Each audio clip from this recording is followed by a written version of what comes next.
you bring a little light and see where I've been broken? Not looking for you to fix me, just want someone to do this with me. Tired of keeping it inside, all these words unspoken. But each night I'm on my own, I'm closer to a breakdown. Tell me, 'cause I don't know, and I'm tired of being let down. My heart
Thank you. Uh, my mic has been muted in OBS the whole goddamn time.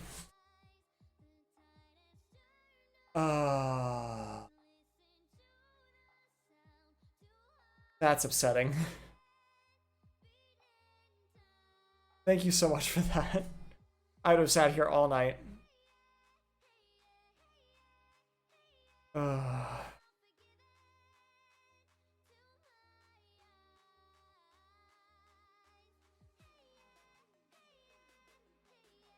I can't believe I've been talking to nothing this whole time.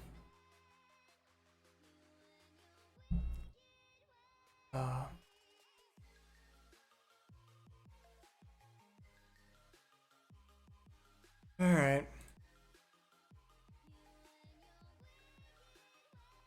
From parse int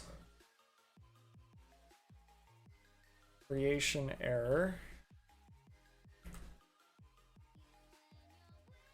to parse plus non-zero error.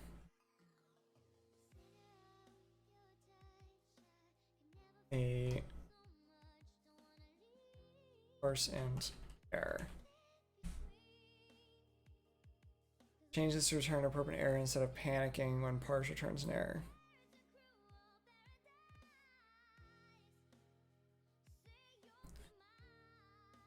Right?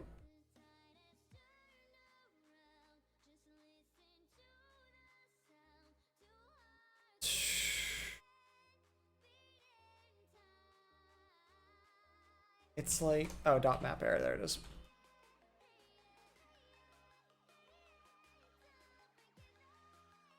Parse non-zero from parseInt. And then propagate it.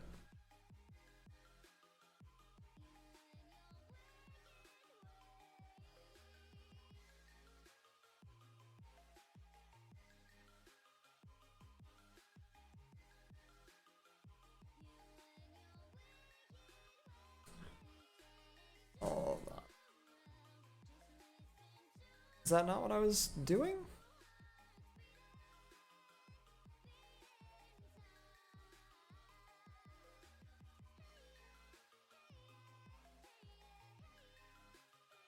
Is that not what I'm supposed to do?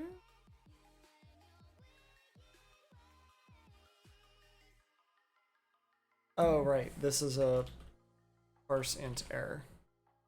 There we go. Okay.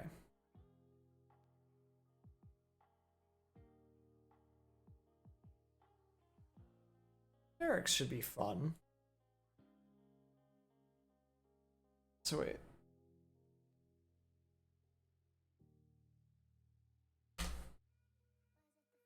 Yeah, this should just be... Yeah, that's easy. Okay.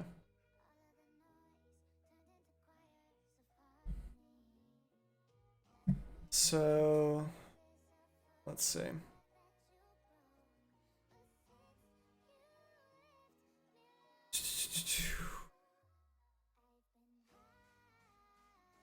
Right, next one.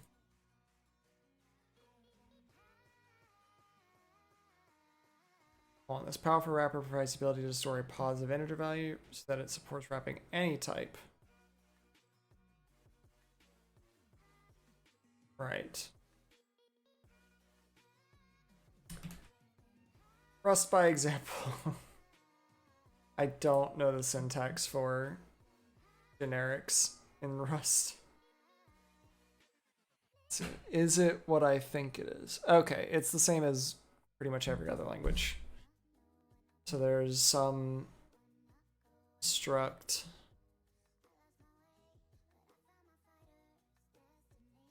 t.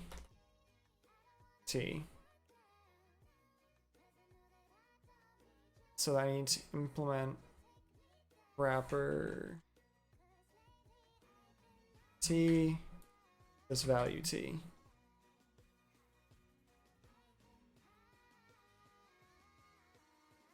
So how do you do impls on that?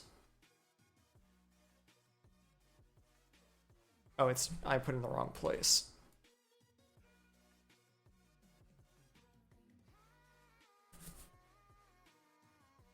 So wait, it has to be in both? Alright. What's the matter, Suki? There you go.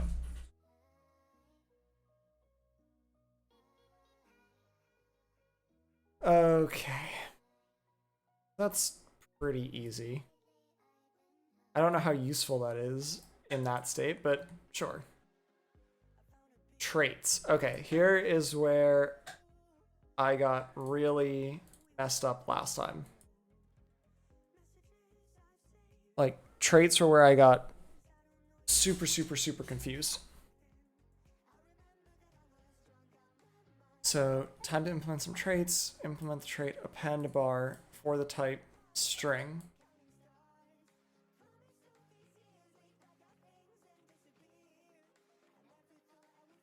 It appends bar to any object implementing the trait. Right. So I need to do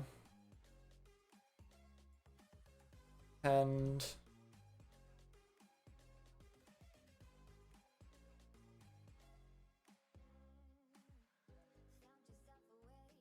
and then return a string, which is going to return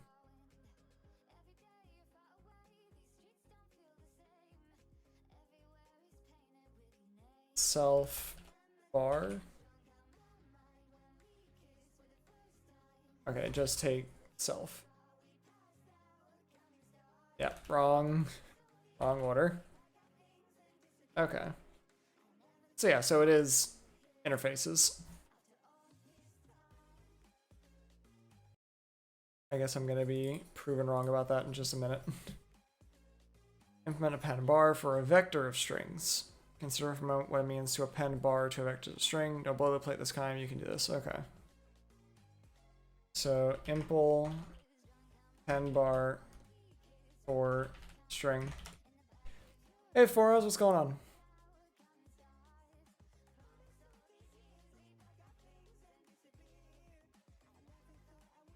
Let's see.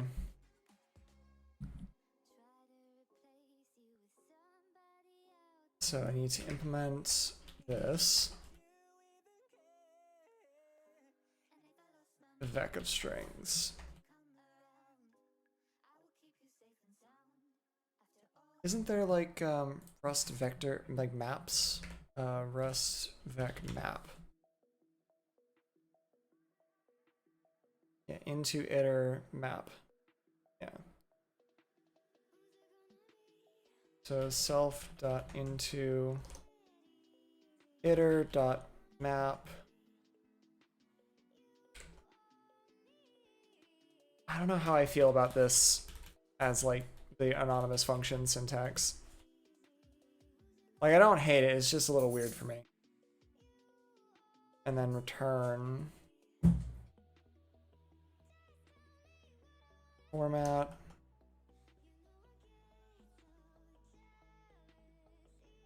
s dot collect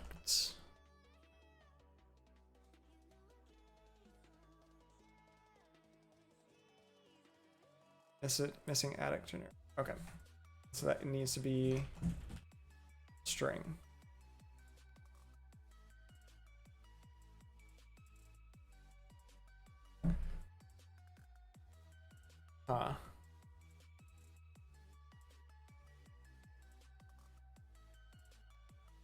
So left is up, unwrap.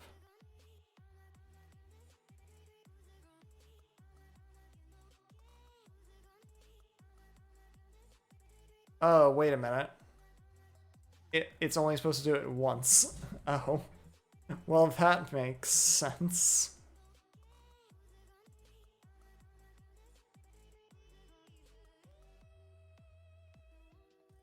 So yeah, then it would just be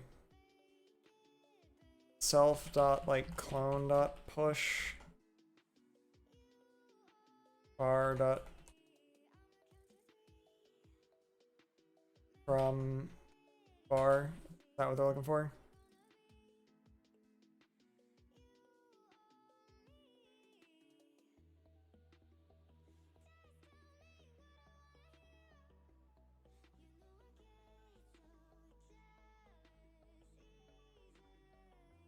What?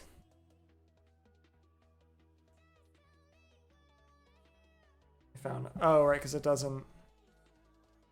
Hold on. Rust clone vector.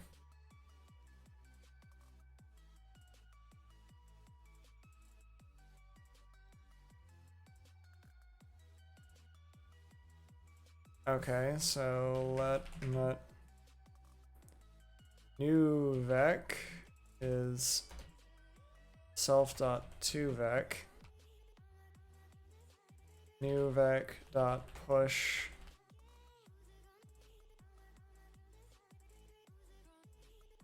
from bar.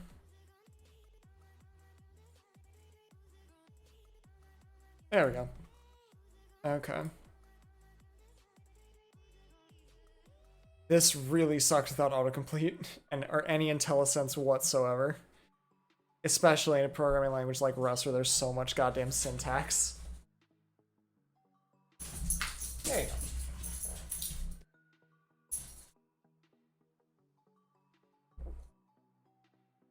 Let's see.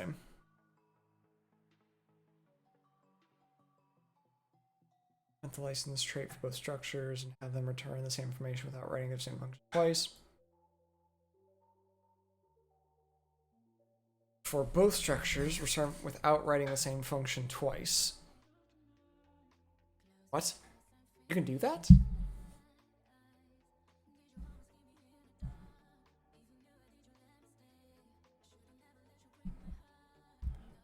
Oh. And have them return the same information. So this licensing info, so yeah, so it has to return a string.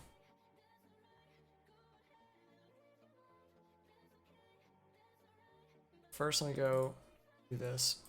I am confused as to what I'm supposed to do. Hold on.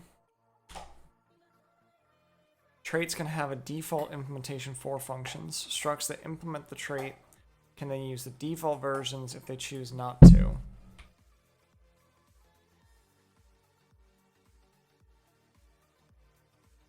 Okay, so it can... So even though we're no longer defining the summarized method on a news article, we've provided the default implementation. I see. So if I implement this function,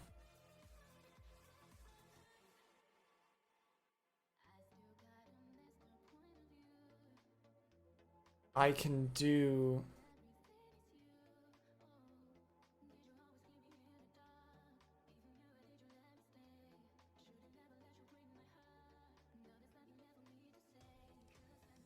Hold on.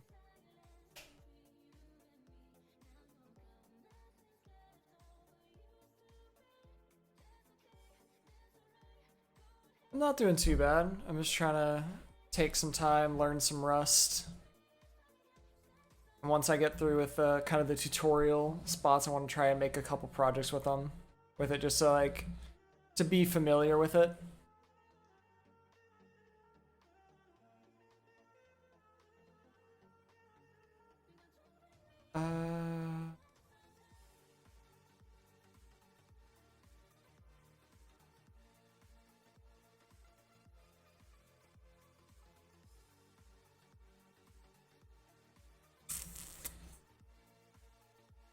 Licensing info.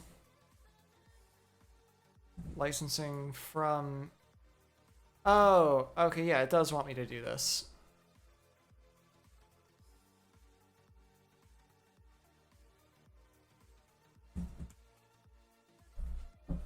Yeah. There we go. I didn't realize it wanted me to do, like, that.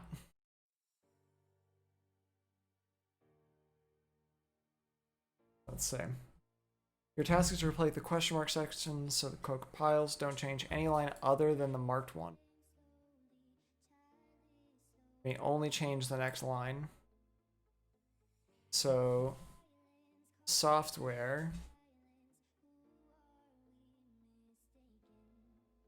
Yeah, isn't it just licensed or licensed?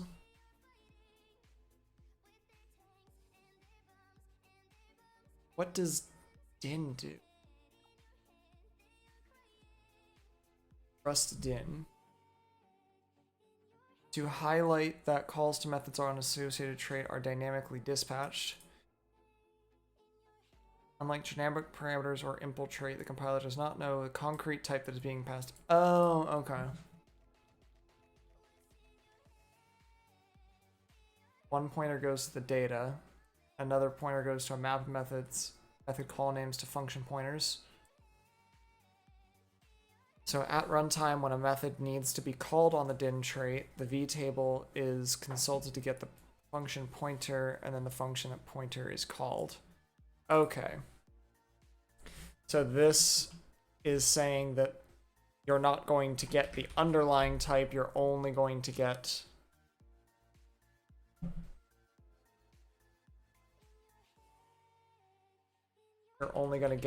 the interface kind.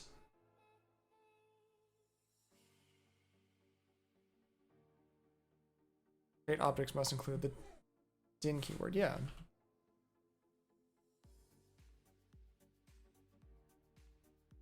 Does that not work?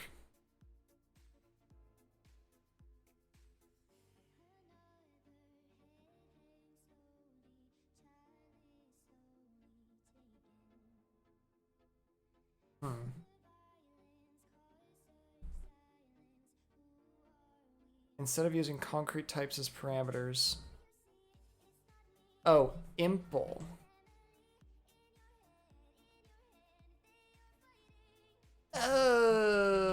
Okay. So the compiler lied to me. Got it. Okay. Oh, so that's what it was saying. It's one pointer goes to the data. Got it. So if I wanted like a pointer to something that implemented license, I would have to use dynamic dispatch.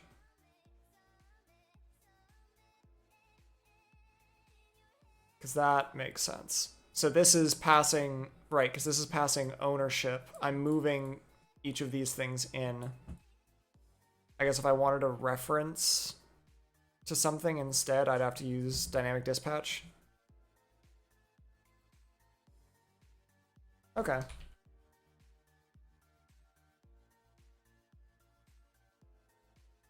Don't change any lines other than the marked ones. Let's see. Only change the next line. Some function, some other struct, some other function.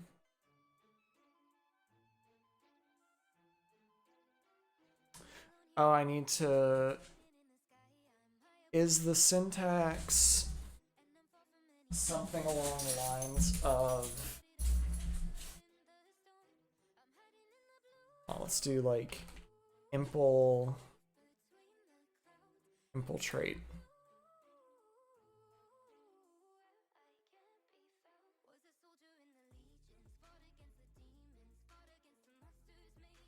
Because I would assume I can do like impl some trait.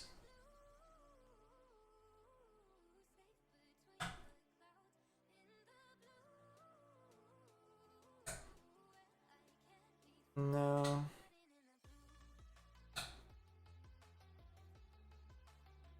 Where's that? Where's that key? No, okay, so there's got to be a way for me to do multiple plus. There it is.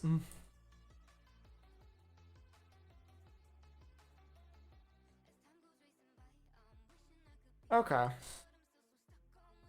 That's not too bad. I was like, yeah, there's got to be some way of doing this.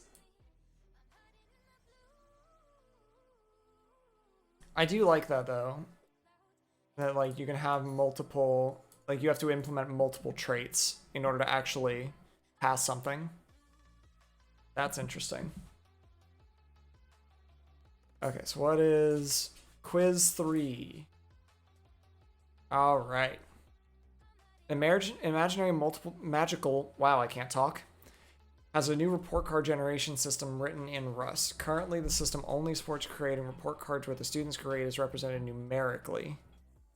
However, the school issued alphabetical grade and needs to be able to print both types of report card. Make the necessary code changes in the struct report card and the impl block to support alphabetical report cards. Change the grade in the second test to A+ to show that your changes allow alphabetical grades. Change the grade here after you finish the exercise. So right now, grade, when it makes a report card, only allows it to be an F32. Okay.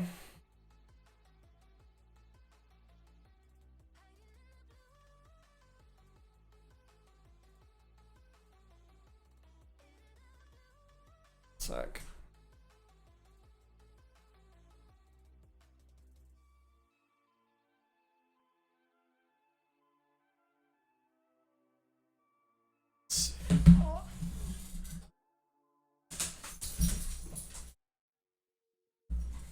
So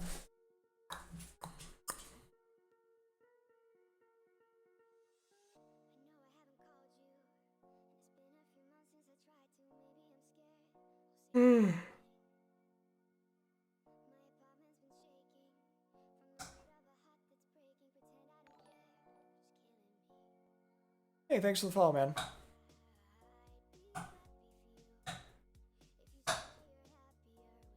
So this should still output the same thing.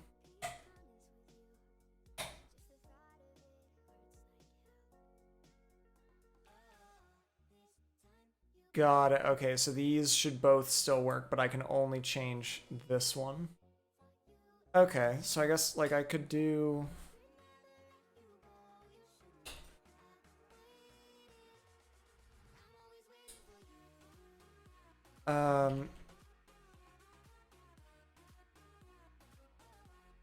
Union types? Is that a particular thing?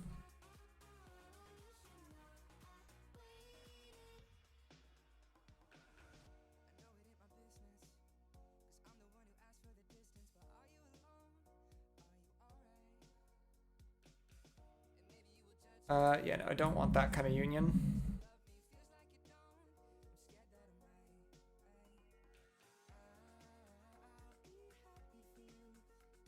Like, Rust, struct, member, int, or string.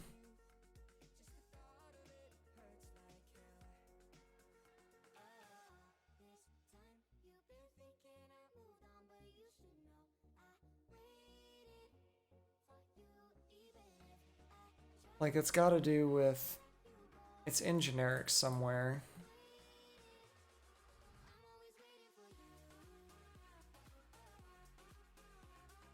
Hold on. Right, because I can do that. It is a concrete and explicitly takes an A. Precedes the first use of T, so single gen is a generic type, because type parameters, it could be anything, including the type. Okay. So can I do, so like it's impl T for report card. Is that something I can do?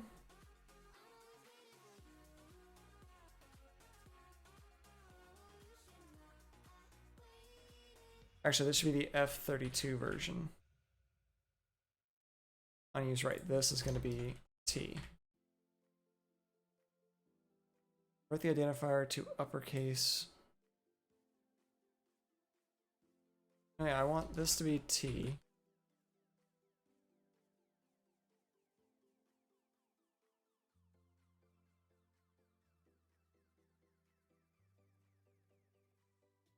Ah, okay, they both implement the display trait. Or in theory they do. So anything that you can display with.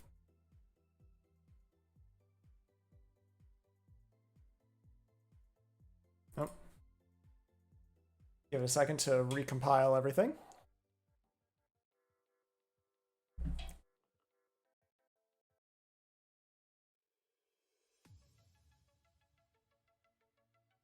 Oh, I forgot to do the thing.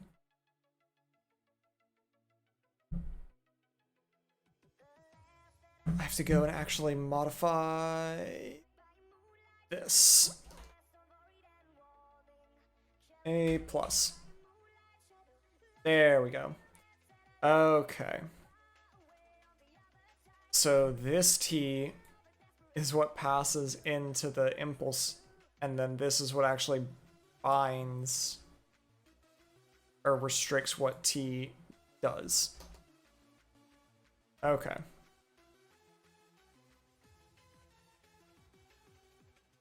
Okay.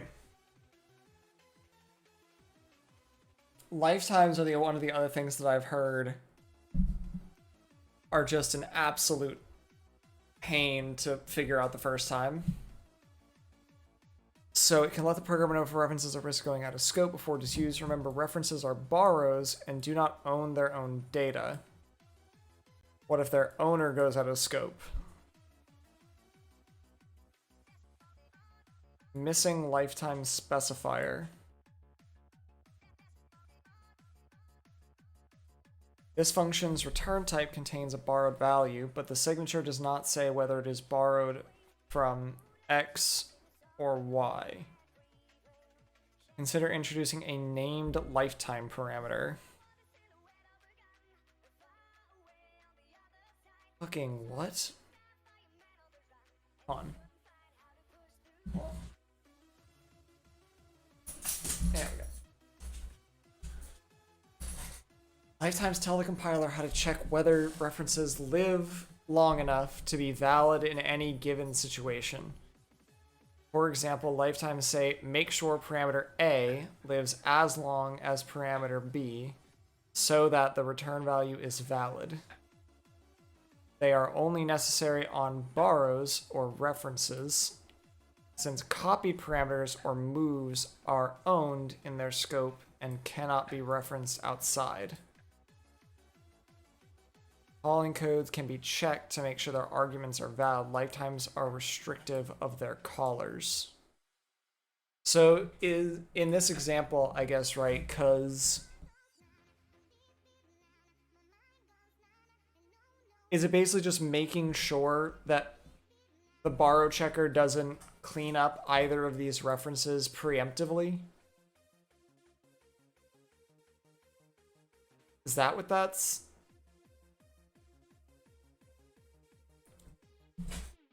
That feels like what it's for?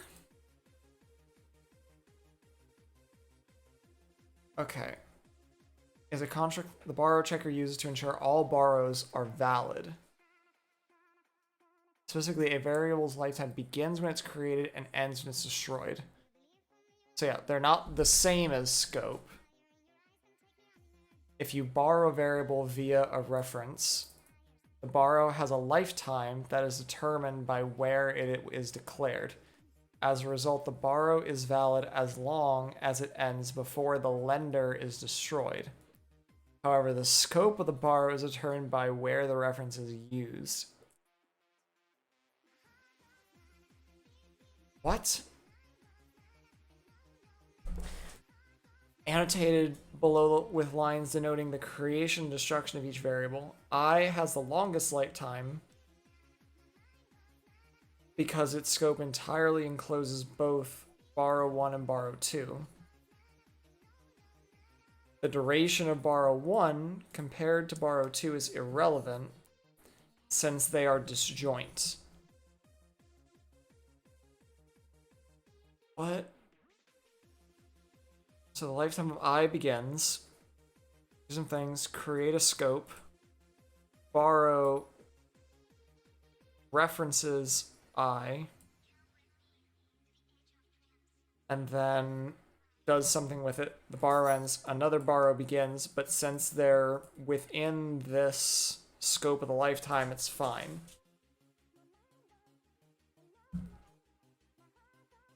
So yeah, there are no names or types are assigned to label lifetimes.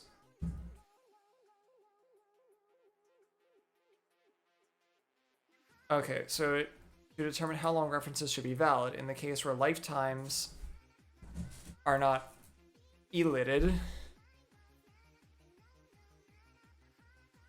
implicitly annotates lifetimes and so is different.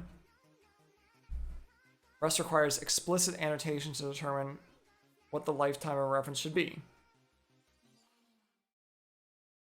So foo has a lifetime parameter A, or it has two lifetime parameters A and B.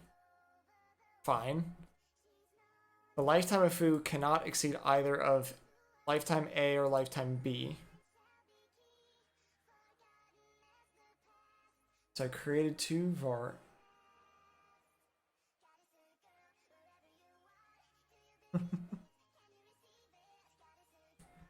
I do like that. I do like that Ghostfly.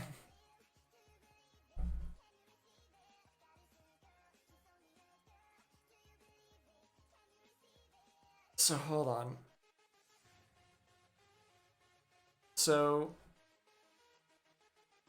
there are two so it references both these variables into the print refs.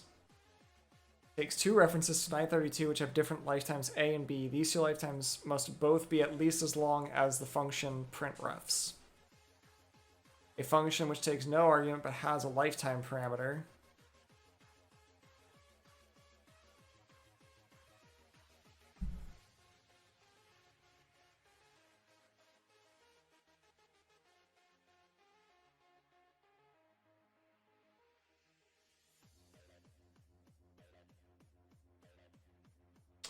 You know, I still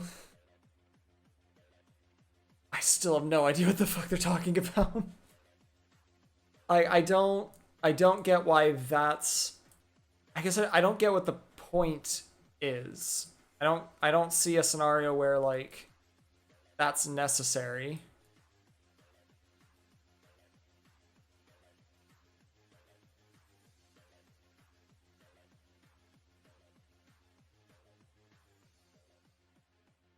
Hold on.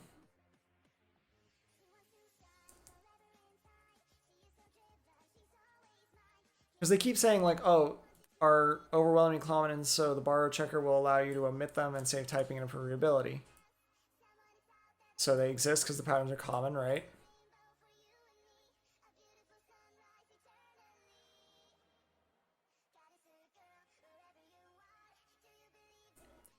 Okay, so it's you can be explicit about the things that are happening under the hood, I guess. I don't get why you need them. If that like have identical signature because the lifetime of elided input is inferred by the compiler.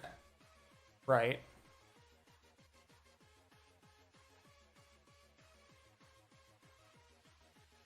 The returning reference without input is banned if it would result in returning references to invalid data. Some valid forms of functions with lifetimes. So I have a function with some lifetime parameter. I have a reference to an I32 with a lifetime, and it will print something. Are possible with lifetime as well, right? Same thing, that this variable should not be cleaned up, destroyed, whatever, as long as it is part of this function. Multiple elements with different lifetimes. Alright, hold on. If you reference a value and then try to access that reference, you need to be sure that the original value hasn't been deleted already. Normally Rust can figure it out, but sometimes you have to impose extra conditions and say, if you call this function, the value you pass must live at least this long because I'm going to use a reference to it. I feel like, so, like, I get that most of the time you don't have to do it. I guess the only scenario I can think of is if you get into multi-threading. Right. The only time I can see that you might need to use explicit lifetimes, though, is when you get into, like, multi-threading. When you say, like, I'm going to pass, like, a function that sort of puts a reference somewhere else that's then accessed by another thread, then says, like, hey, don't clean up this reference, like, make sure this lives long, because it's going to get accessed somewhere else. That's the only time I can really see it being something you really have to do, like, explicitly.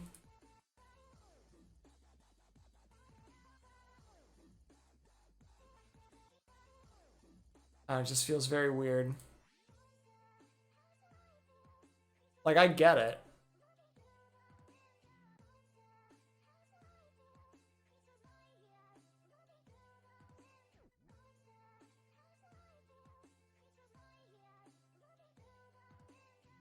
Actually, wait, why does this one... Because the references leave the function in the return type. Oh, okay. So this is, I'm returning a reference, so I need to make sure that that reference stays alive long enough to return it. That makes sense. Okay. That makes sense. It still feels weird that I have to do that specifically, but I at least get it. No, it's not. It's that one.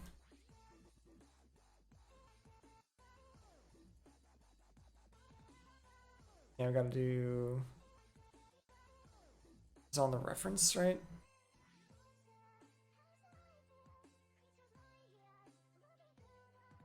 Right, so it basically is tying all of these references lifetimes together. So, like, don't clean up anything until you are able to return the reference down here.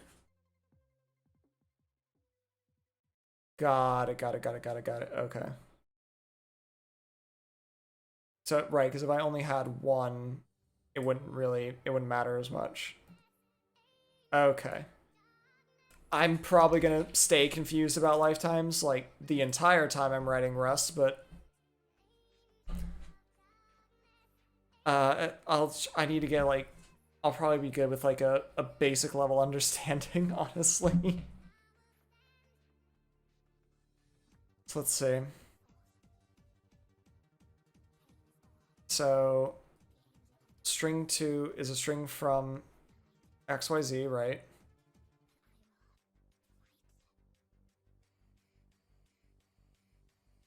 Okay, so I need to make string 2, right, because it's getting a reference to string 2, but string 2 goes out of scope here. So I need to make sure that that lives long enough.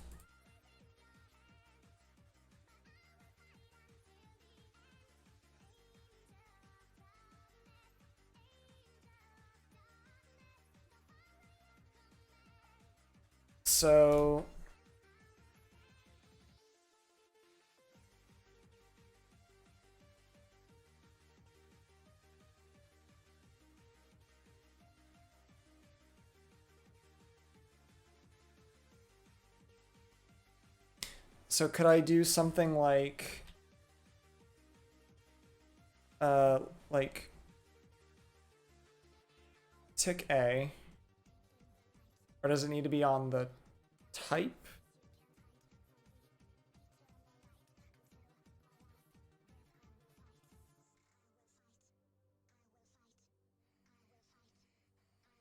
Right, this has that.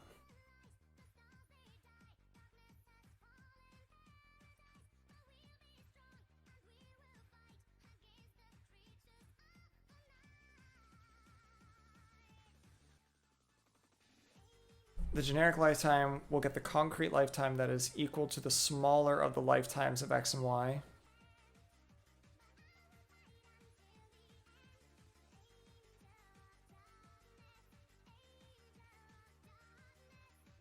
while keeping the inner block.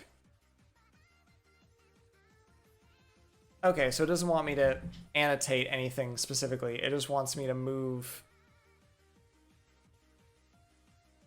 this somewhere else. And then it's fine, because now this value lives as long as its scope. Okay.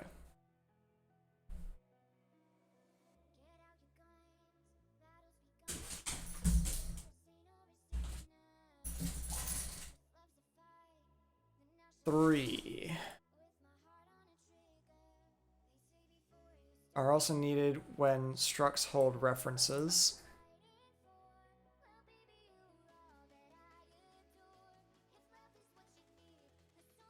Right.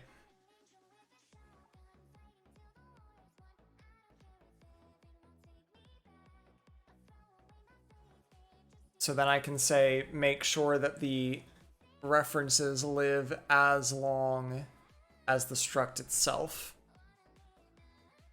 So I can say tick A.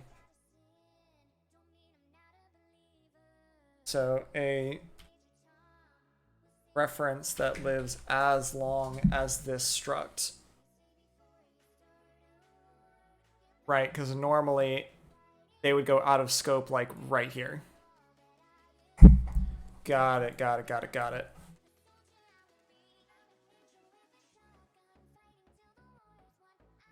Tests. Okay. That your code does what you think it should. Can be run on this file with the following command: rustlings run test1. Make the test compile, make the test fast, make the test fail. Assert true. Cool. False.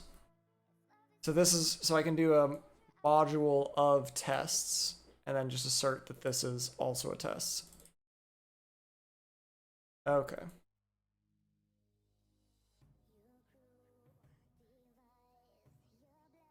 Make the test compile, make the test pass. Assert that 1 and 1 are equal. Low and low. So it can do all the type inferencing, I guess. That's nice.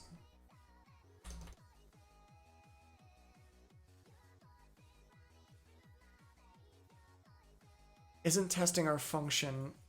Make it do that in such a way that the test passes. And then write second test that tests whether we get the result we expect when we call is even 5. Right.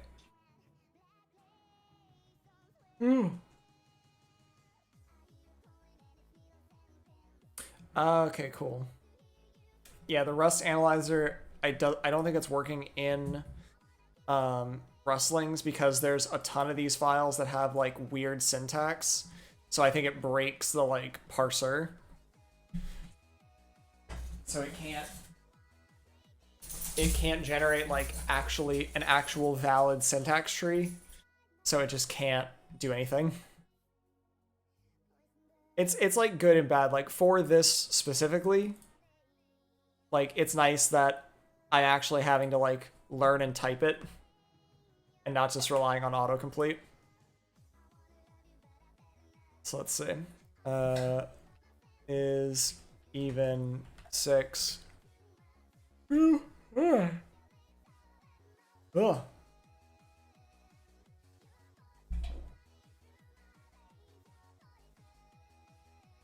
Is even 5 false.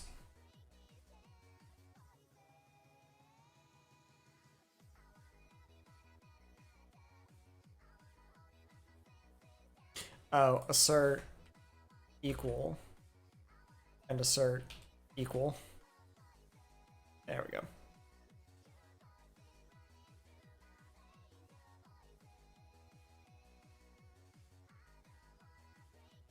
Test 4. Make sure that we're testing for the correct conditions. Okay.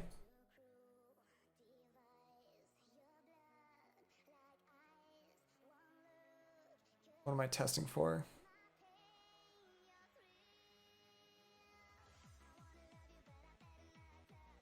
It's not width, height, so rect dot width rect dot height. That's working. To check if the program panics when we try to create a rectangle with negative width.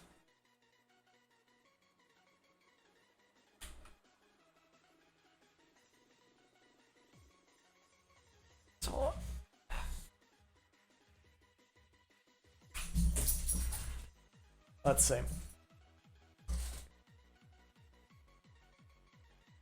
Should check if the program panics when we try to with negative height. So yeah, there's assert equal, which is fine.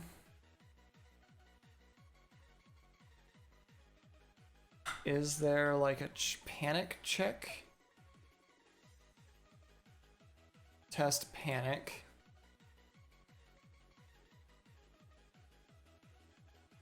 What if I want to validate panics?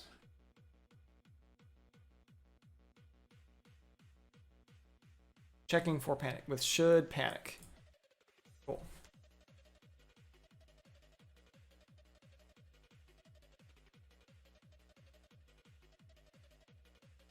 And should panic. All right, cool.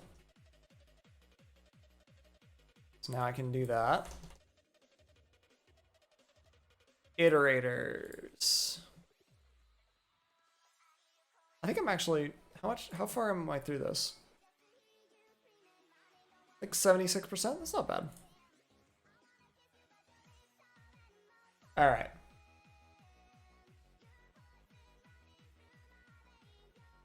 Performing operations on elements within a collection, iterators are essential. It gets you familiar with the structure of using an iterator and how to go through elements in iterable collection. Make me compile. All right.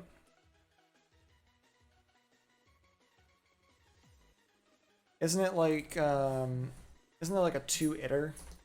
That's like my favfruits dot to iter, which then gives me an iterator. Yeah. Nope. It says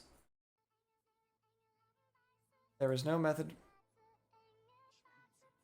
Oh, is it just iter?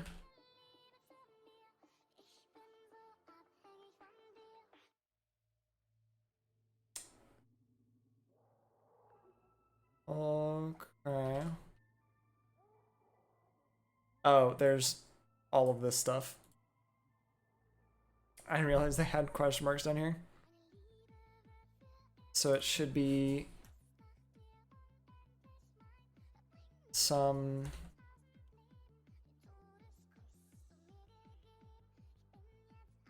custard apple.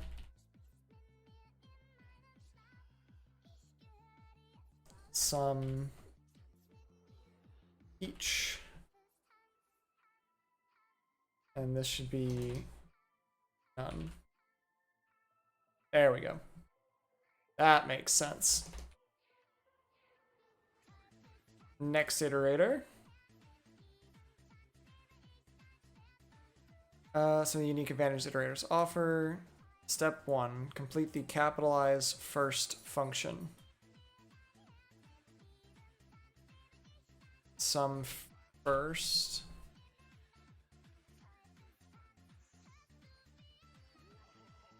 Which gives me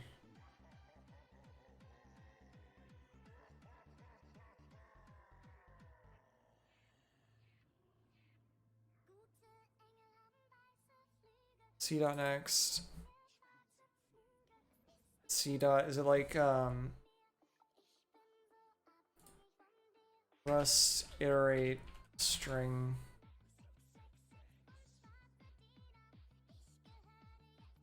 Yeah, so I can do that. It's like rust to uppercase, something like that. Is it gonna be like to uppercase?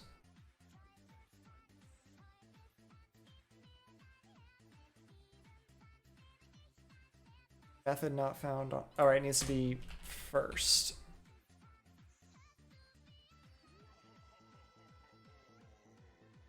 To upper case. Match arms have incompatible types.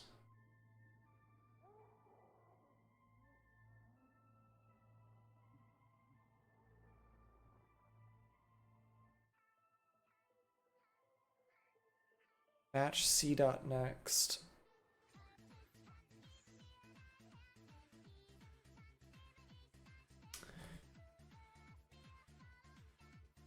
I guess I don't. Right, dot iter.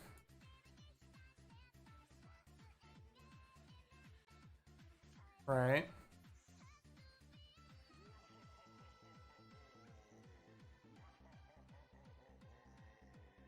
That produce other iterators. Right. Enclosures that capture their environment. Not as helpful. So I know I want to do that.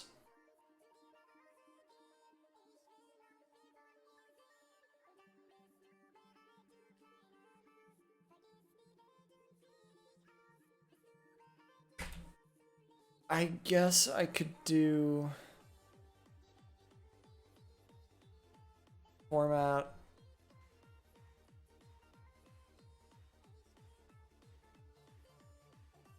C and then string is going to be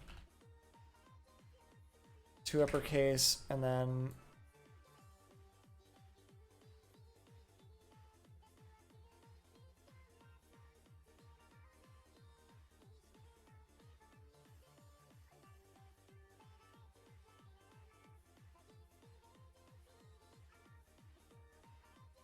so what I'm trying to do is I want to because I don't want to do it in place. I do want to construct a new string. I guess how do I no, I can slice strings, right? Rust cut off first element of slice.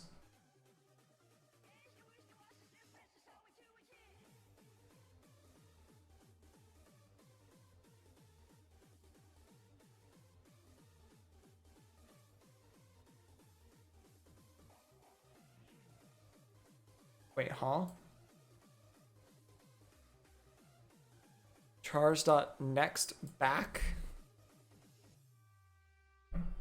Oh, wait, does next pop it off the stack?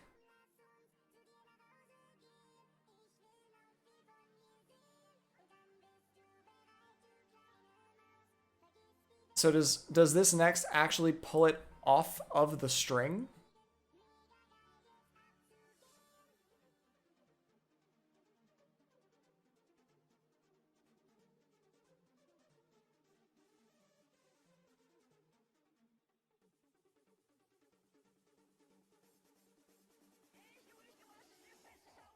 Right.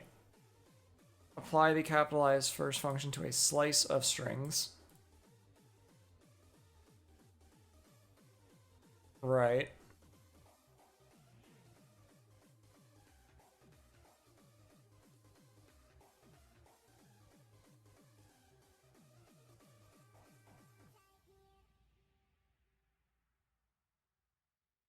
So if I say let res equal that,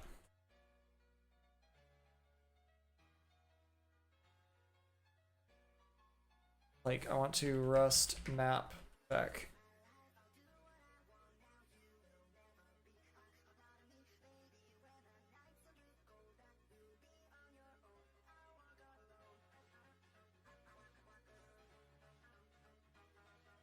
So can I say words dot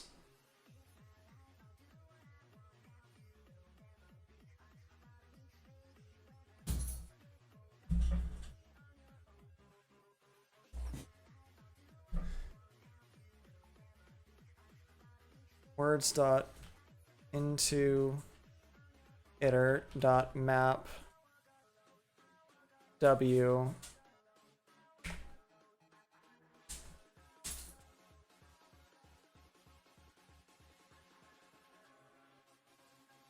capitalized first W dot collect.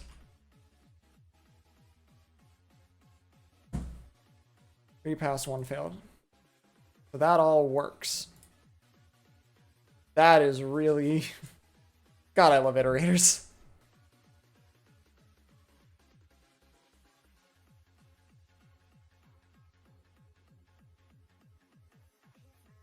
So again, I can say words dot into iter dot... So yeah, I can basically do the same thing, but I just need to do it slightly differently.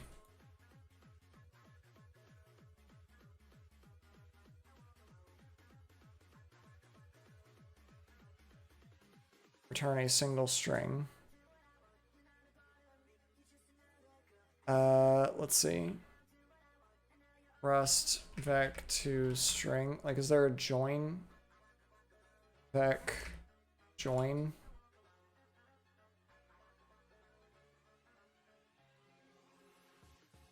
Dot join, yeah. So I can do dot. Actually, I can even do this with words dot join.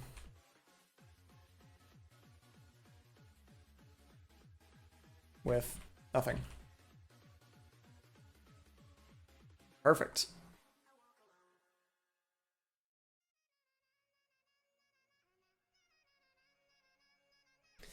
Then most of the others you can do it. Here it is.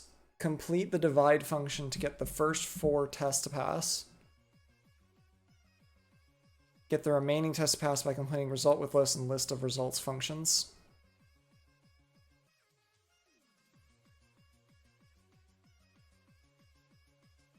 Otherwise, return a suitable error. Okay.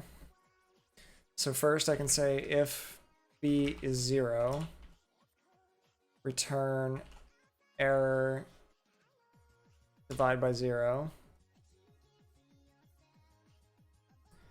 If a modulo b not equal to 0, return not divisible error.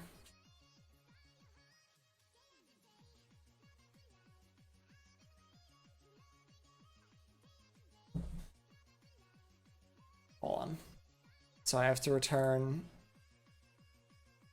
not divisible with a not divisible error, which has a dividend of a and a divisor b. Otherwise, return a divided by b. Alright, I need to say okay.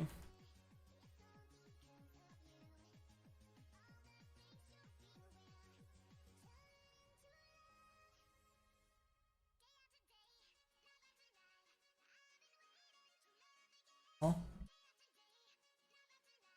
Cannot find it in this scope. It's right there.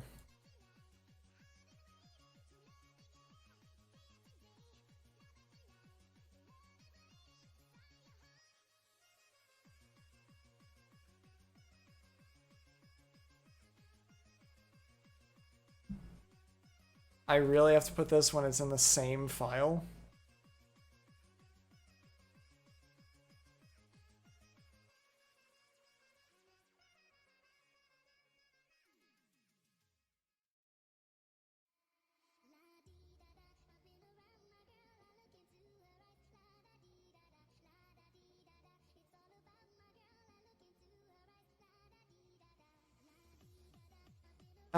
Okay.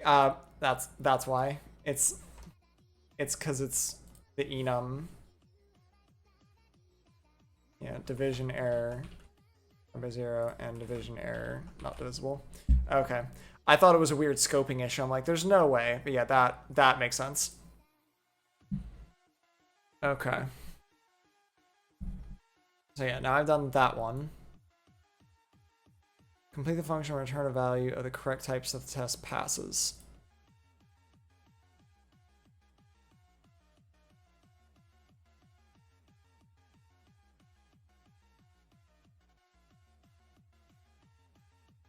Let division results equal number into dot map.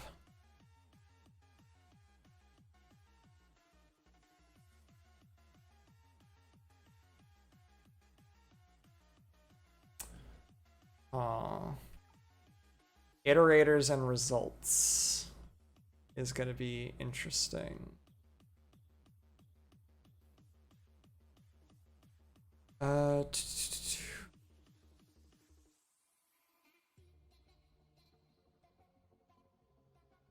Iterating over results, thank you.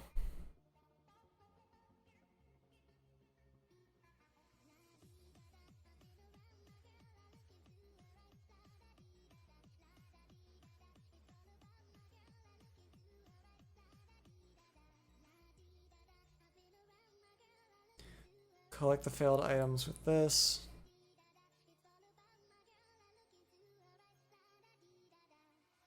Complete the function, return a value of the correct types that the test pass. So in this case, it doesn't really care. So I can just do, I think. Can I just?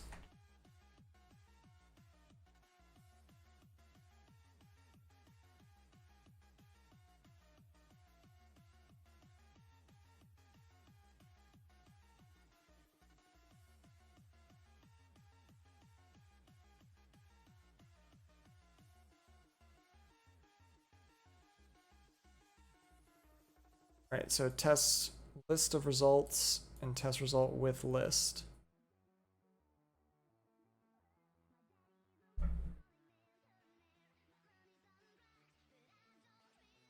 So assert that these things are equal. So yeah, it should be an OK wrapping all of these things. So again, it should be a result.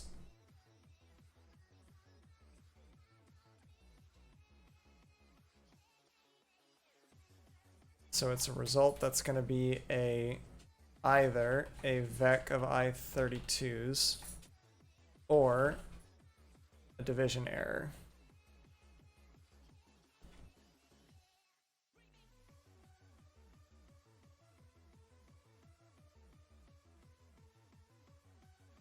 So that a vector of results can be turned into a result with a vector.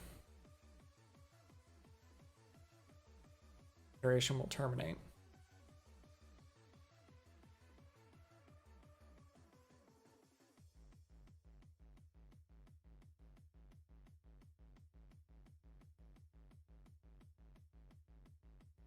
So once a result error is found, the iteration will terminate and collect and do all that. Okay.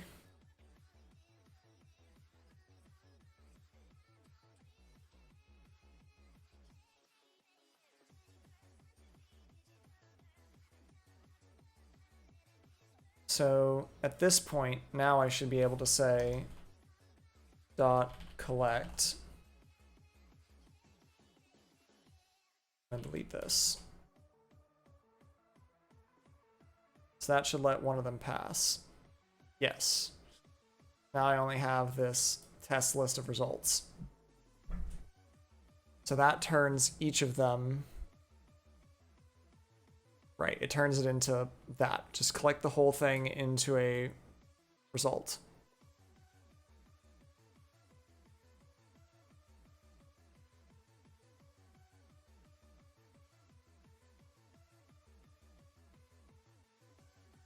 And then this one should instead return a vec of results of I32 or a division error.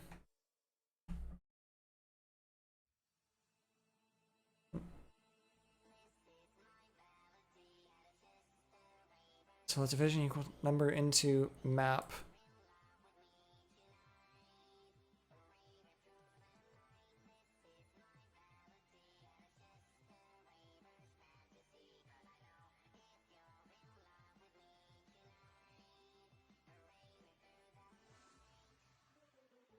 that does not work. Okay. I don't think that's going to work again, because that's... Huh?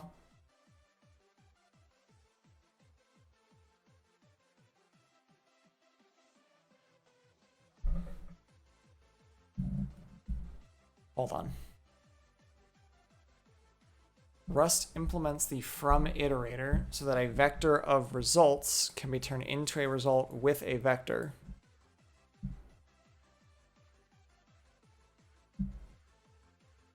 So that does work.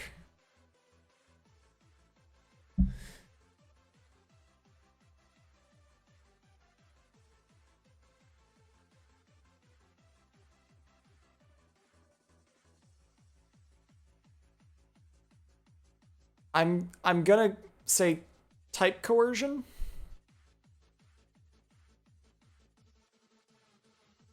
And kind of move on.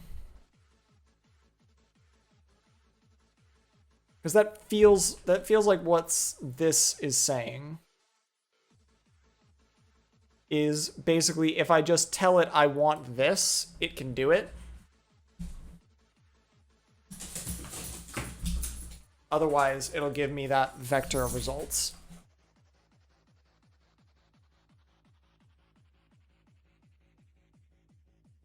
Let's see.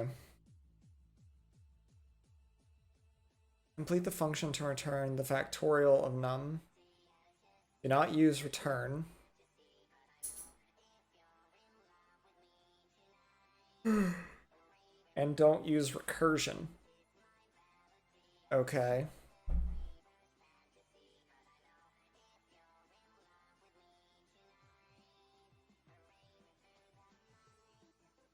Well, that's going to be interesting.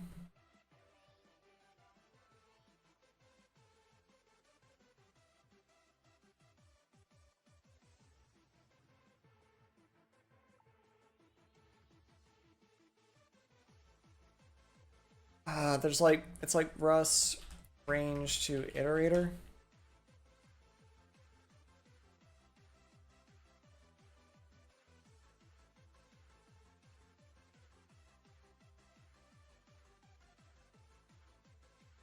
Here's the thing. Oh, I can't use return, so I can't do the base case thing.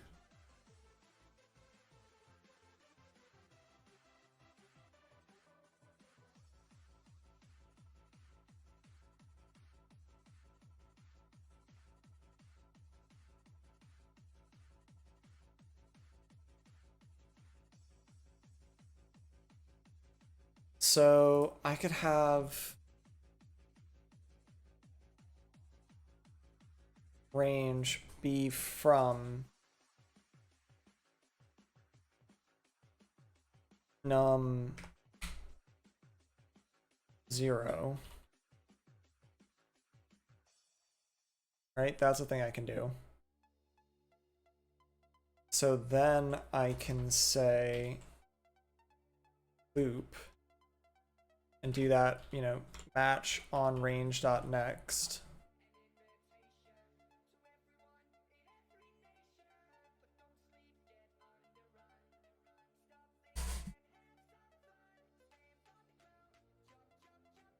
Try not to use additional variables.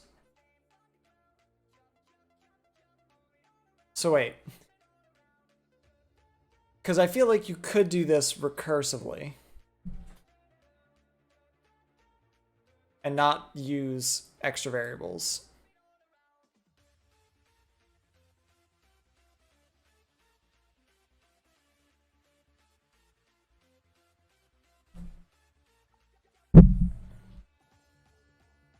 This feels very odd.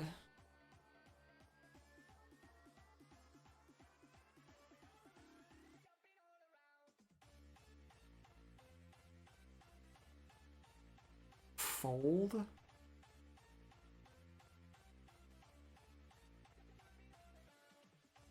Oh, okay, that's how you do it. Fold. So let's say, so I can do this range dot fold base 0. So start at nothing.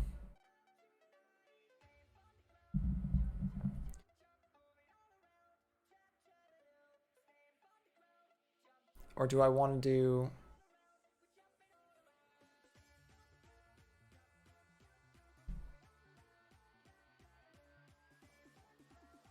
So base is just what the accumulator starts at, right? So actually the accumulator should start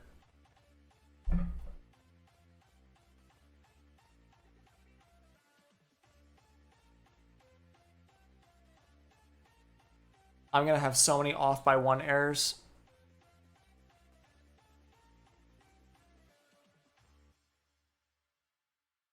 Because it needs to be... It needs to go from the number to... Not to 0, but to 1.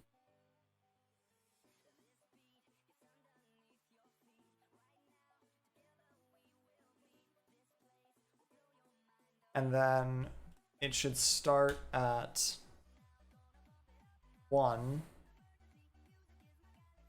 And then take this closure, sum n, sum times n.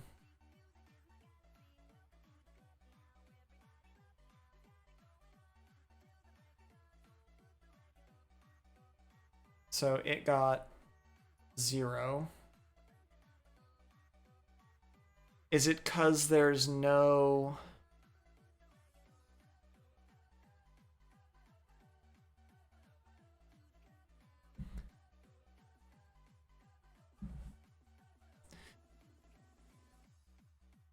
I can't set this to 0, because then it'll... Just everything will be 0.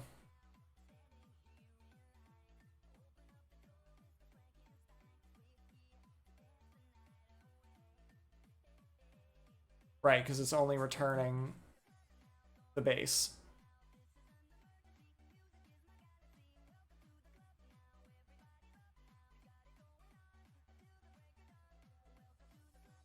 Hold on. Now it's just only returning 1.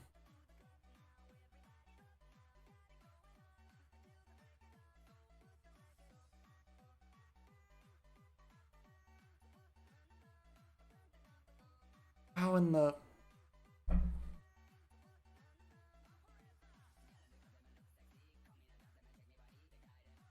Because the base case is the factorial of 0 is 1.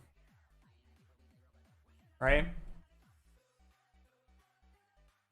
Or do I need to go the other way and go from 1 dot dot num?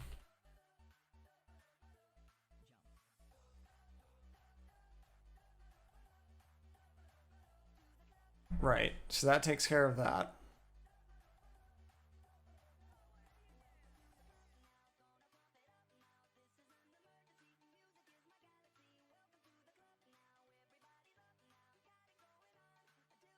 It doesn't seem to actually be accumulating, though.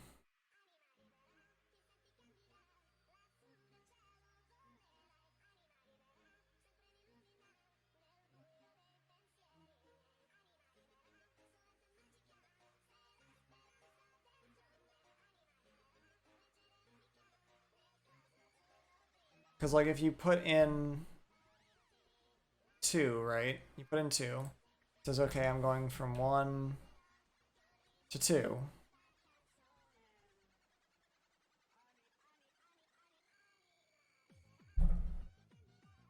Is this... It's not inclusive. +1. I knew it. I knew there was going to be off by 1 errors. This isn't inclusive. Okay. I was like, nope, that's it.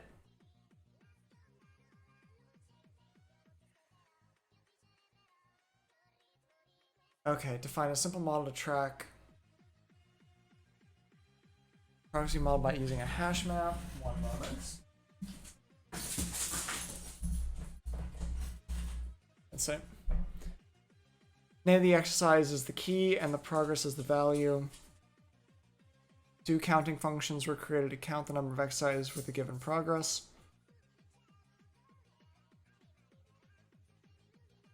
Only the two iterator methods, count iterator and count collection iterator, need to be modified. These two. So the count iterator is a map and a value. The string keys and progress values.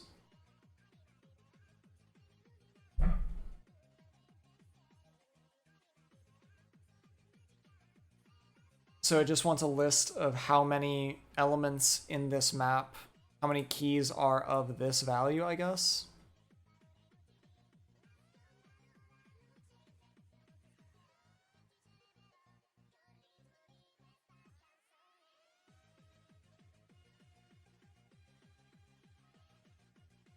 Right. I think that's right. Yeah, okay. So then let's...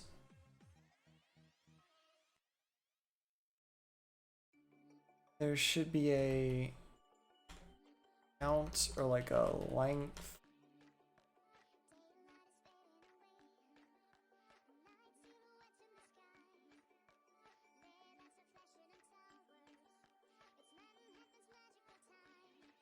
So it should be like collection dot iter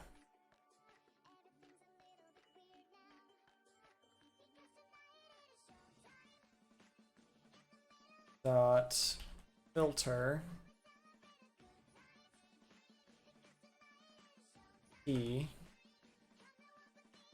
equals value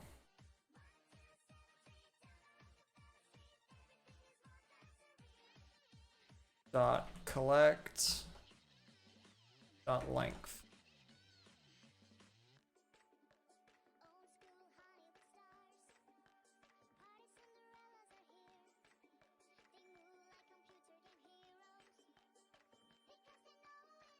Rust hash map iterator.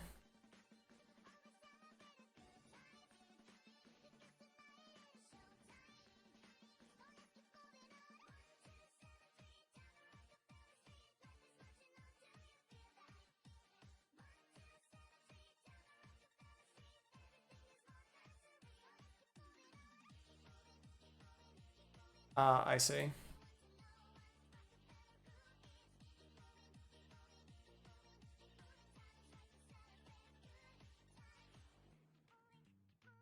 X.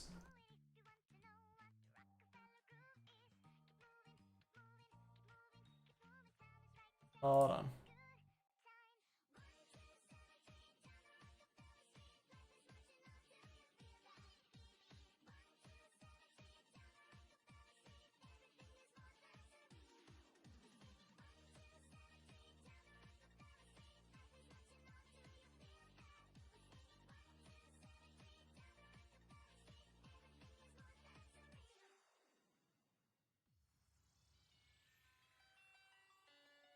Oh, I am. Oh, well, that would be why.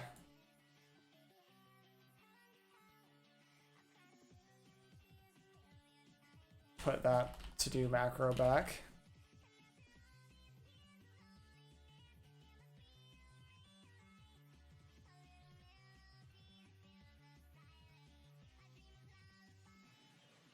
So now it's map iter.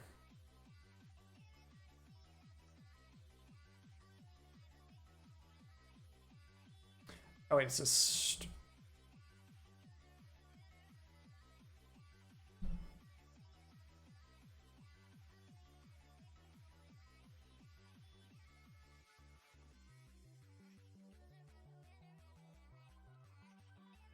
let's see.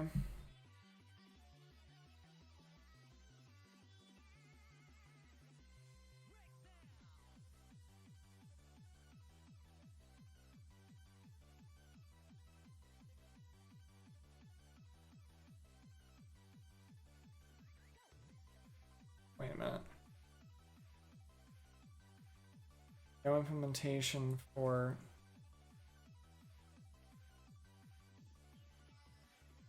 Okay, so that is still... Hold on. Rust filter hash map.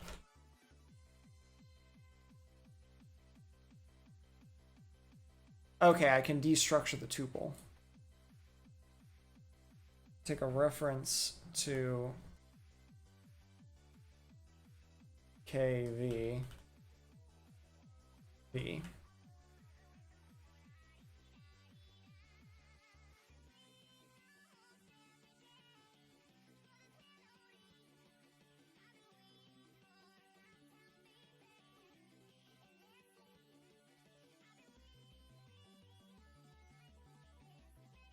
Back.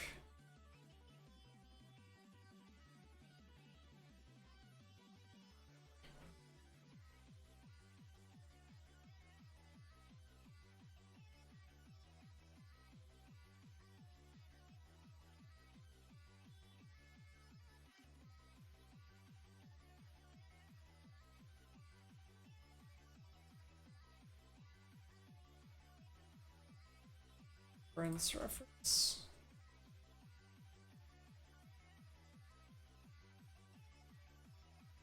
I need one more set of brackets. And len.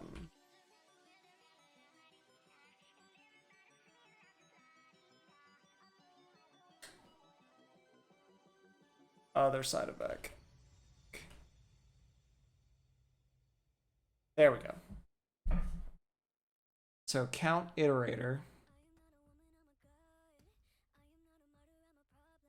Failures for count iterator are not working.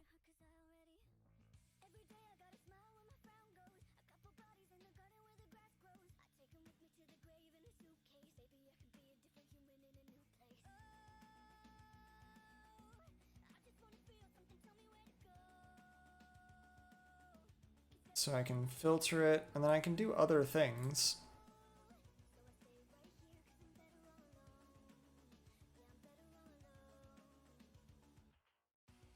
Let's see.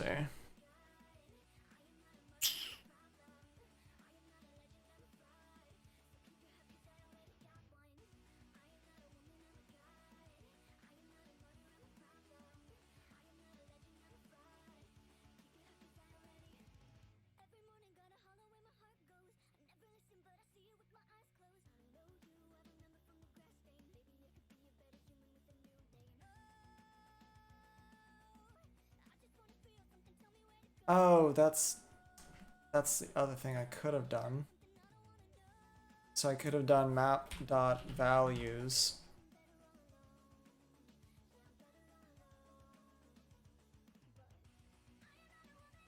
Map.values.filter. And I can just do v.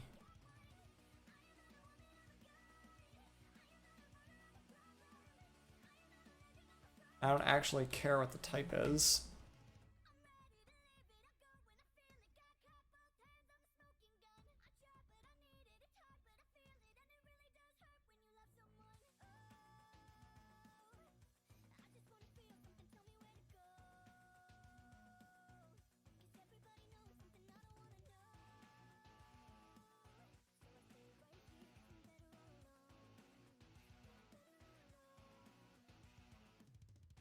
Okay, still doesn't work, but like if we look at count none. Oh wait, that does work. Yeah, count some worked. The count collection didn't work. I haven't implemented that yet.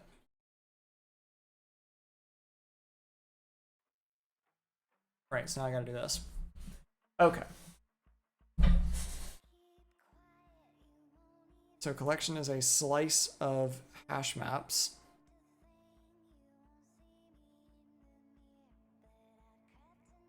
Okay, so it does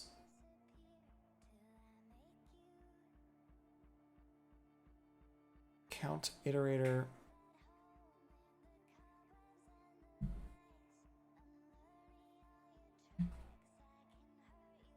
collection. Yeah, yeah.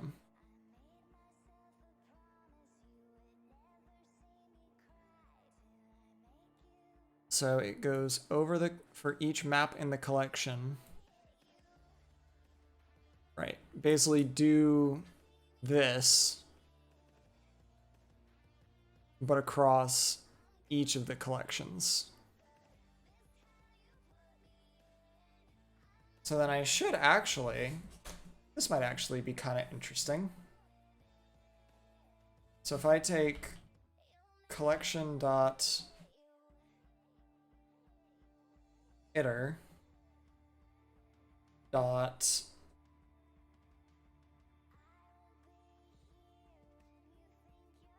I basically want like rust oh no, it's fold is what I want. Dot fold, start with 0 and then take each map and then put it through this count iterator.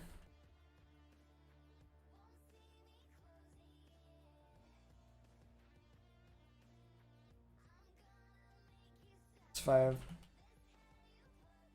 sum map sum plus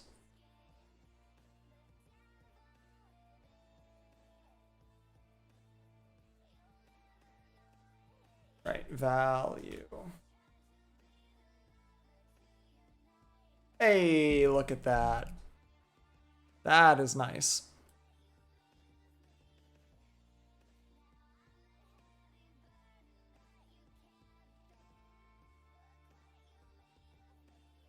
Okay, now we're getting into some stuff. Smart pointers. What it said, box 1 is what I want to do first. Okay. At compile time, Rust needs to know how much space this type takes up. This becomes problematic for recursive types where value can have as part of itself another value of the same type. We can use a box, a smart pointer used to store data on the heap, which also allows us to wrap a recursive type. The recursive type we're implementing in this exercise is the cons list, a data structure frequently found in functional programming languages. Each item in a cons list contains 2 elements, the value of the current item and the next item. Last item is a value called nil. So it's a linked list.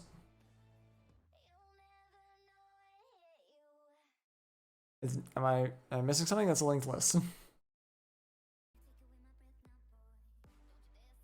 Use a box in the enum definition. Make the code compile. So this, right, because this list has a recursive data type.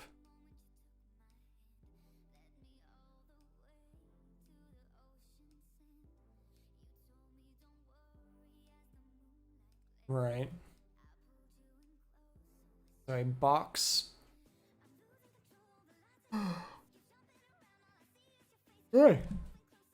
So in this case, I need a box that has a list in it.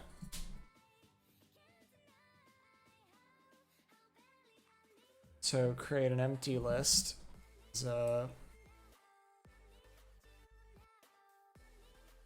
Cons 5.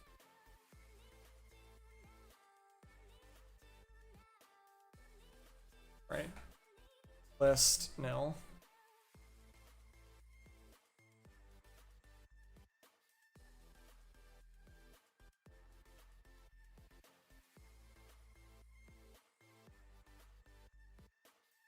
All right, this is supposed to contain a. This one goes here.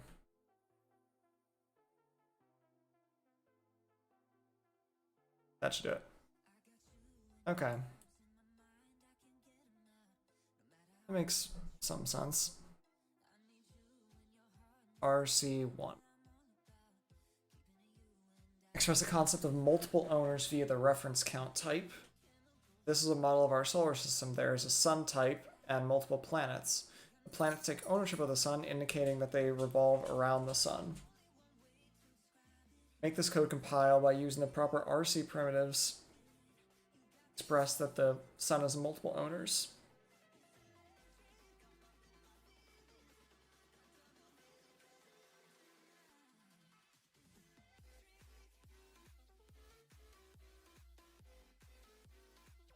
Let's get what actually failed.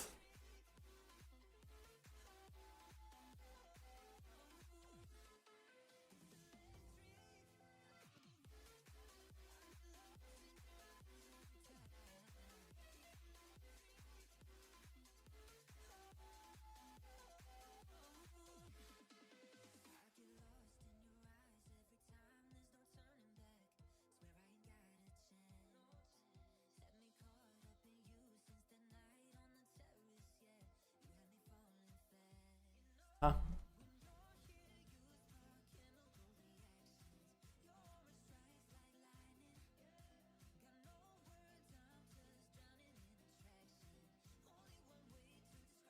Oh.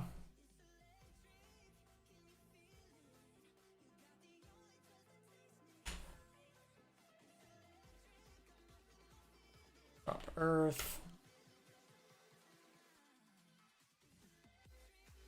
Drop Venus, Mercury.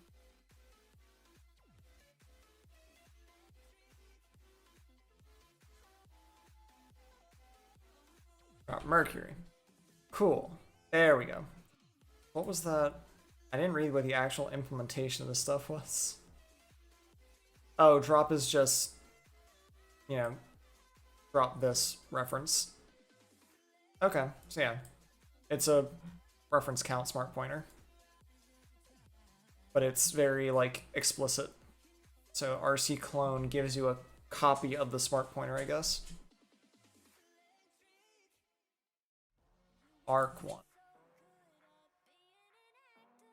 You're given a vec of U32 called numbers with the values ranging from 0 to 99. You would like to use the set of numbers with 8 different threads simultaneously. He said I was going to get a sum. Excuse me. First at offset 0 will sum 0, 8, 16, all these things. Because we're using threads, our values need to be thread safe, therefore we're using an arc.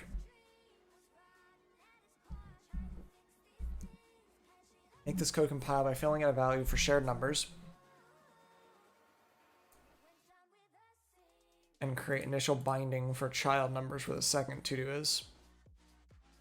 Try not to create any copies of the numbers vec.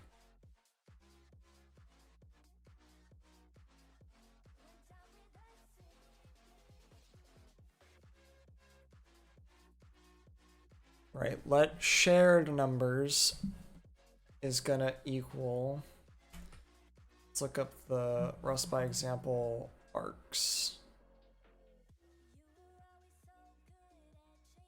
Let's see. Shared ownership is needed between threads, atomic reference counter.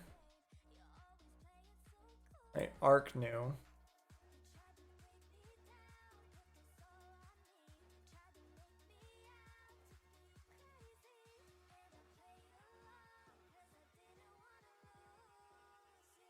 So then you have 4 offset of 0, 8. Let child numbers equals arc clone shared numbers.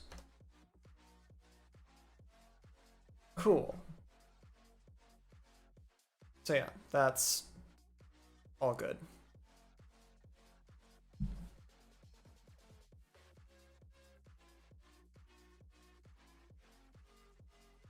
Join handles dot push.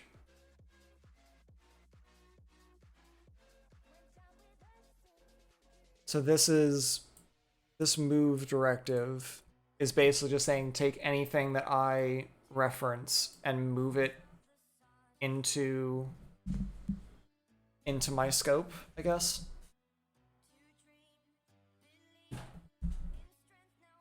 I don't see it.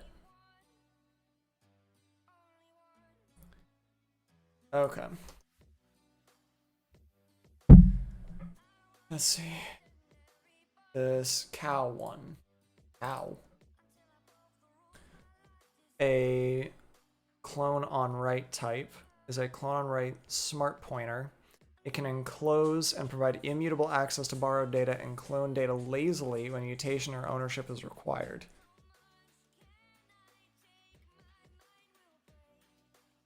is meant to show you what to expect when passing data to cow. Fix the unit test by checking for cow owned or cow borrowed at the to-do markers.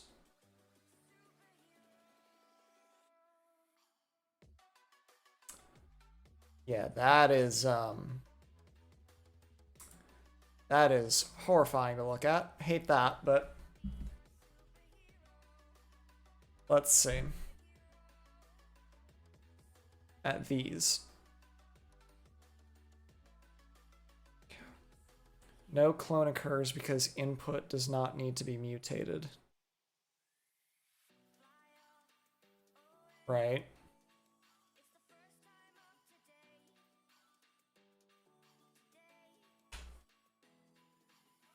So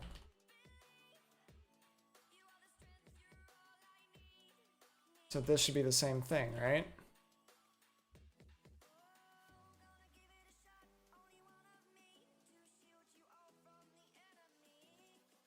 Here, let's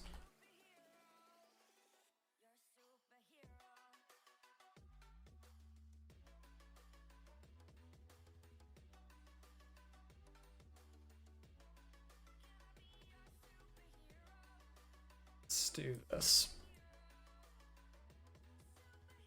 for all of them.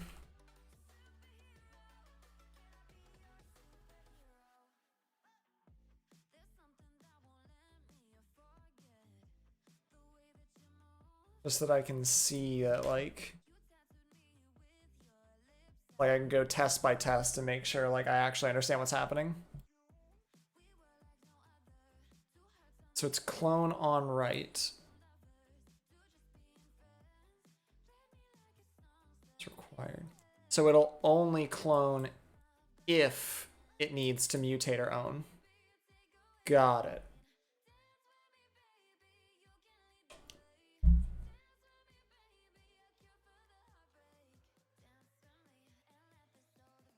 Reference no mutation.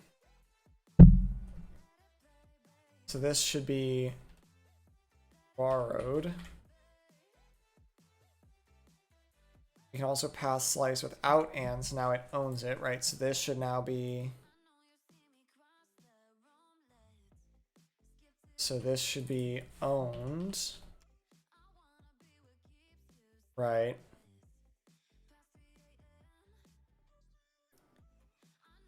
It's also the case if a mutation occurs.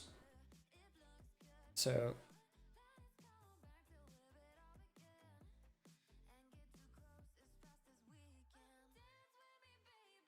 in this case, the call to mute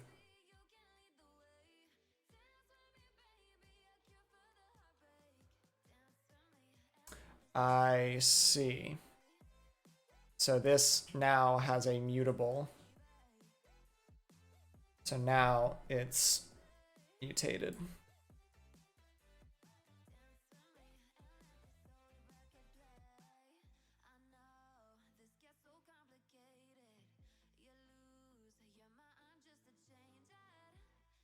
Cool.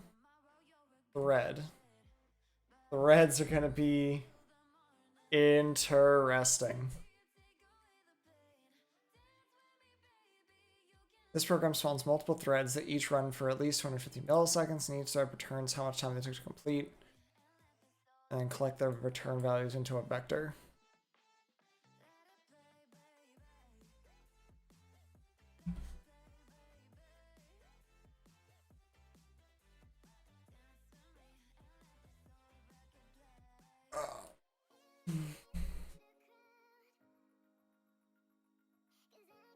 Let mute results equal that.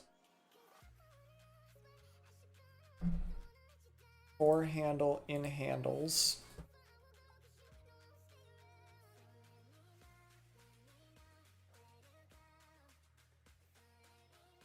Where are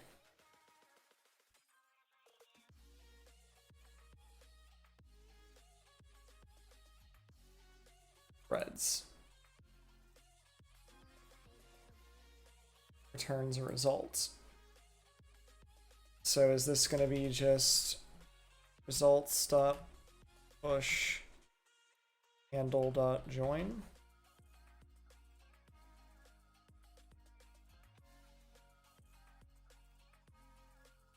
Oh, right, it returns a result.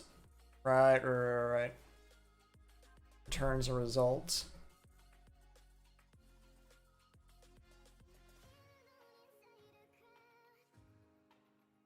I guess if I wanted to be join.unwrap. There we go. Cool. Threads 2. Building on the last exercise, we want all of the threads to complete their work, but this time the spawn threads need to be in charge of updating a shared value, a job status job completed.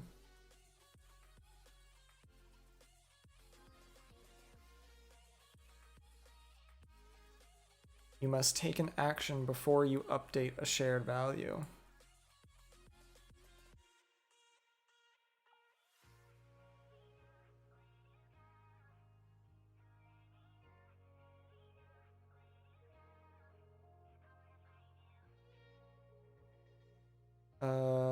Good question.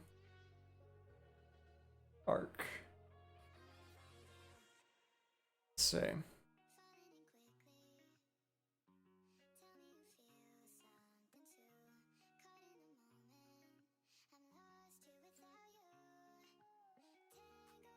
As arc was used, threads can be spawned using the value allocated in the arc value variable's pointer location.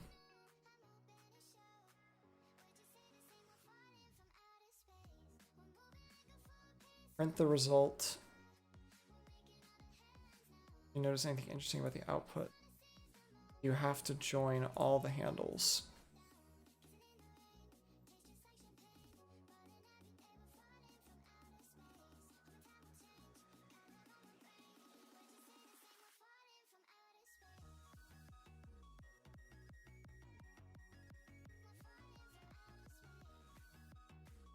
The binding is available in a different scope in the same function.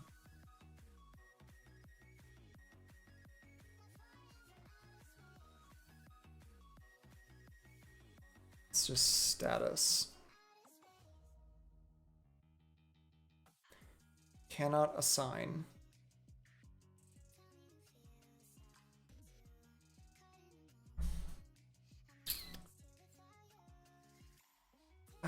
Rust. Assign value to arc.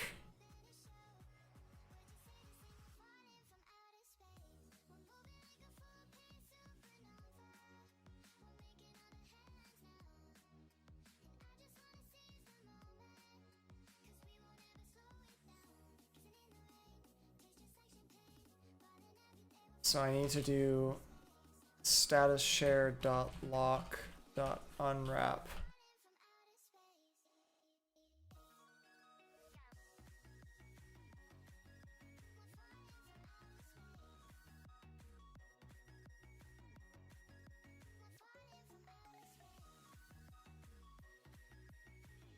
Lock the mutex to borrow.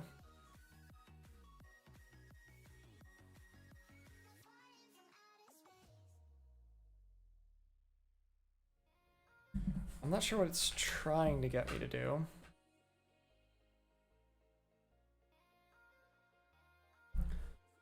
To immutable data, we want to change it, so we'll need to use another type that will allow only one thread to mutate the data. Do you now have an arc mutex job status? Okay, so it does want me to do a mutex. Mutex, new.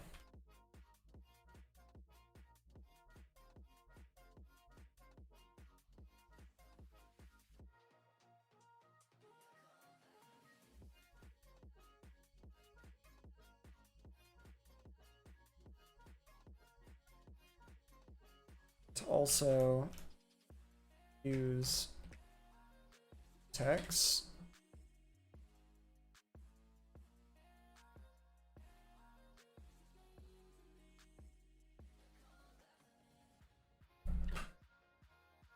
So dot lock dot.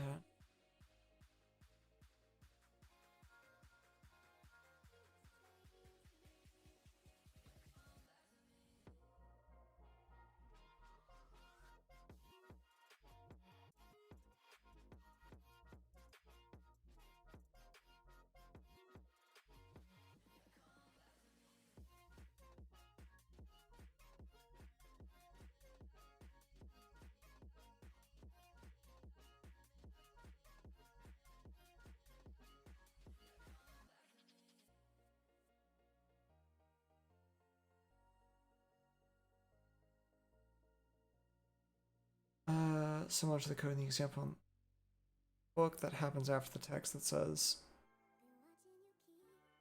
Okay, let me go pull this up real quick.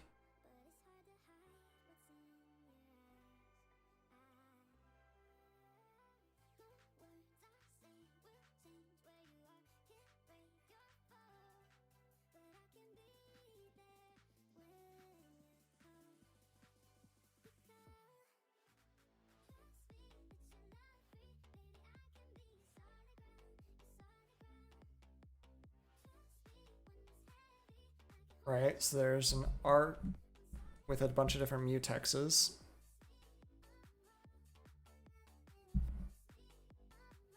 And then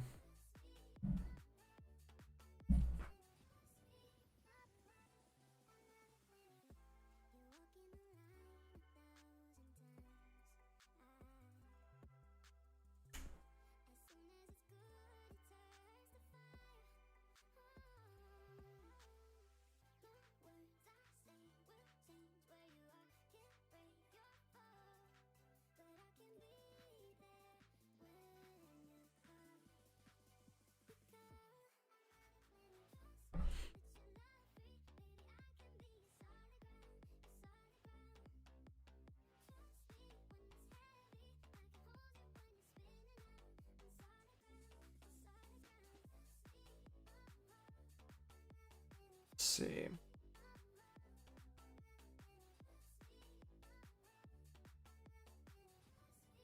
It says sharing mutex between multiple threads.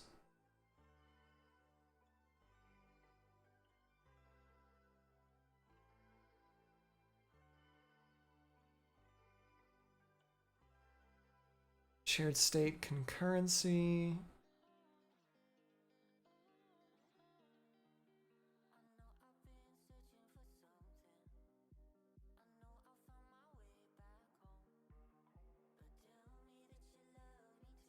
Make sure neither of your threads are holding on to lock the mutex while they are sleeping, since this will prevent the other threads. Similar to the code in the example of the book that happens after this, right?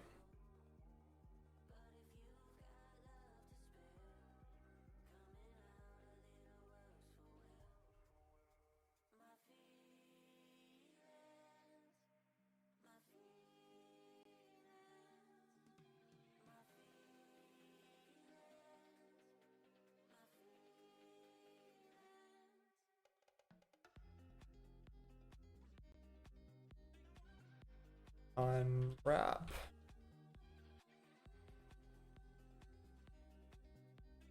So 5, 5, 5, 5, 5, 10, 10, 10, 10, 10.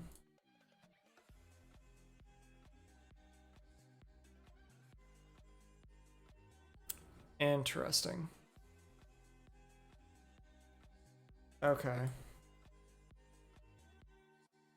Alright, I'm gonna do the last thread one, and then I'll be done for today. I think the next time I stream, I'm gonna be going on to, there's a site Code Crafters, where they take you through like some really interesting stuff. I'll pull it up before I end the stream. But I want to try a couple of projects on there in Rust. So let's just see what we got here.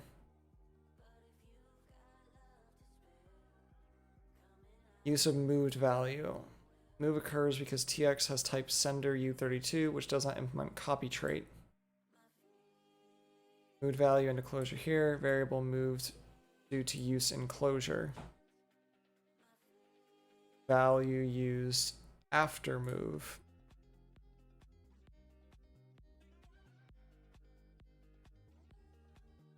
Please hint.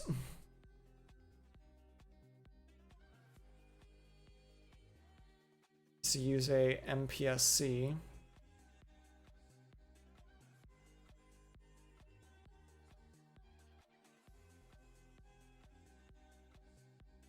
By using the clone to create a duplicate of the original sending end.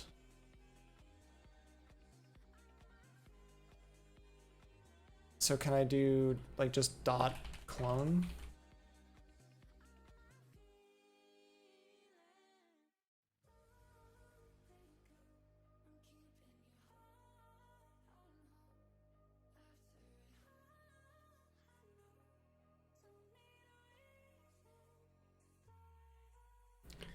I need to make a clone of these, right?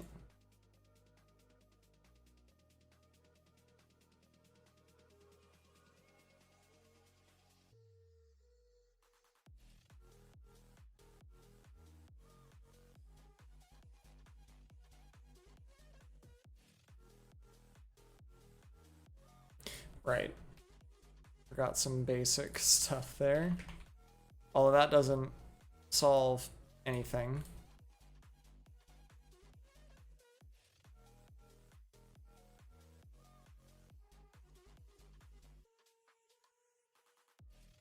Yes, that does work, but I actually want to do this instead.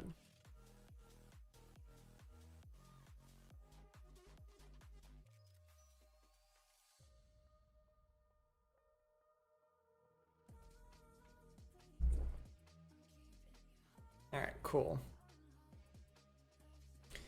All right, I think I've got a good chunk of it going. So yeah, I might try a few macros. Actually, yeah, I'm just gonna finish this out. I'll finish this out. What? I got what? Macros, Clippy, and conversions. Yeah. Let's see. So this one should be pretty easy. Yeah. So yeah, this is... I read a little bit about macros. So I get like the basics of them. So yeah, macro rules my macro.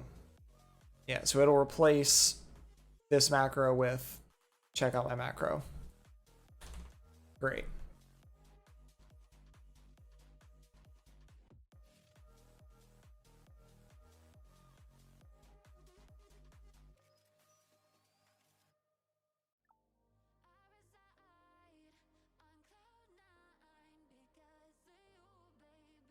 Macro rules my macro.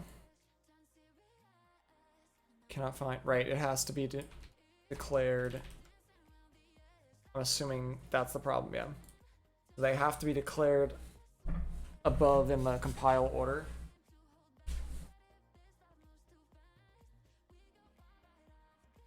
What's the matter, Suki? What's the matter? What's the matter? What's the matter? You need to be in my lap? You want to be a lap dog? No? I know, in a minute. In a minute. So needy. Alright. Let's see.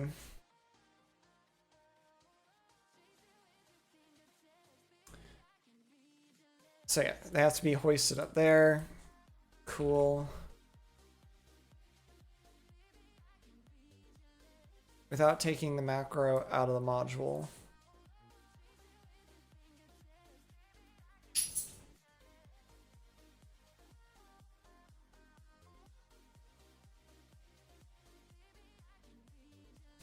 Have you added macro use?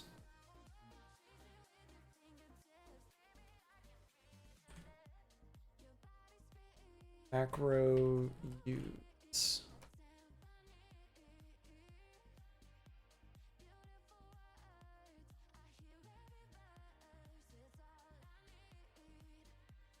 So is it here, I guess?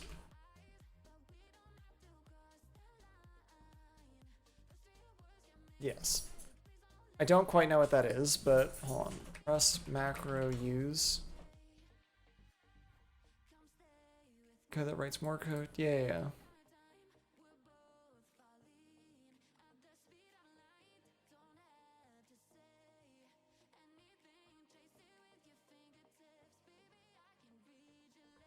Alright, whatever. I'll learn what that is later.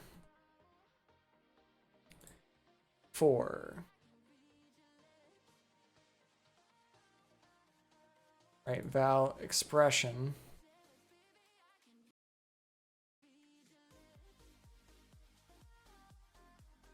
Hold on. What's the matter? Where did your ball go under there? Ball falls on. What's the matter? What's the matter? What's the matter? You want to come here? Come here. Come here. Come here. Come here. Okay, then I'm not gonna help. You can't tell me what you want. I can't help. Alright.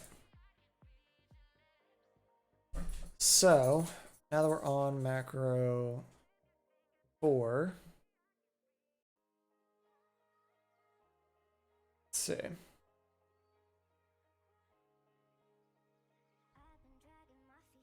So, no rules expected the token. Isn't it like just comma?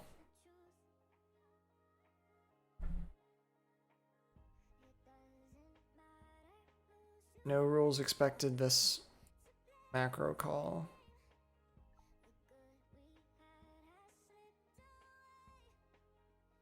Hold on.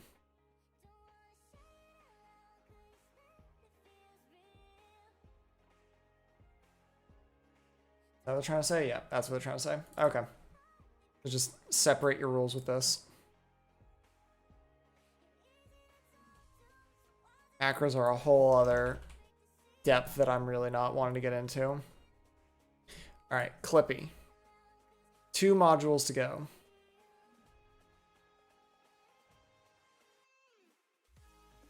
Clippy tool is a collection of lints to analyze your code so you can catch common mistakes and improve your code. For these exercises, the code will fail to compile when there are Clippy warnings. Check Clippy suggestions from the output to suggest to solve the exercise. Cool. So let's see. Approximate value of pi found.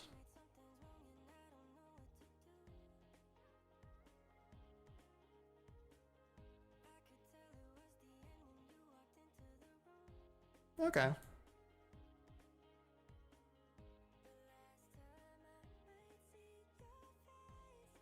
For loop over option, this is more readably written as an if-let statement. Or they actually do that. Or X in option. Oh, it's because I opened 3.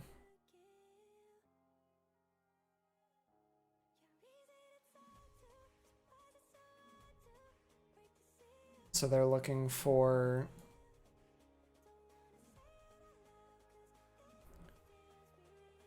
while let sum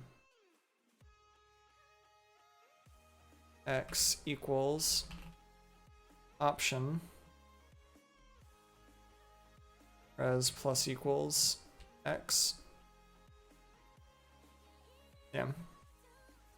Okay.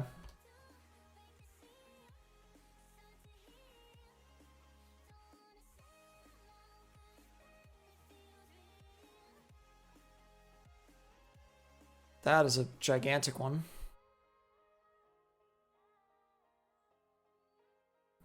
Possible missing comma on line 16. You are correct.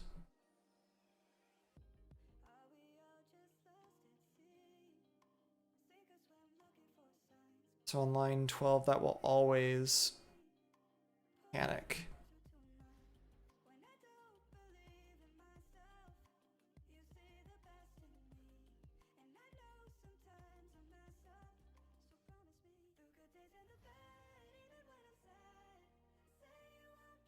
So I guess what do I want to do then?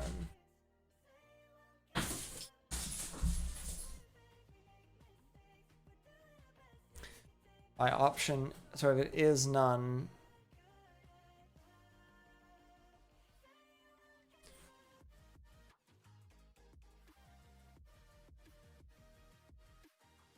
all right, looks like you're trying to swap value A and B. Try this.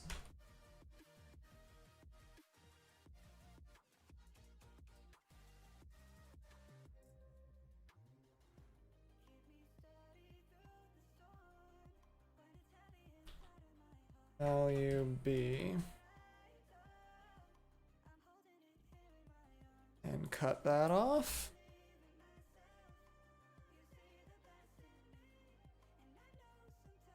Let my empty vec. Omit the let binding.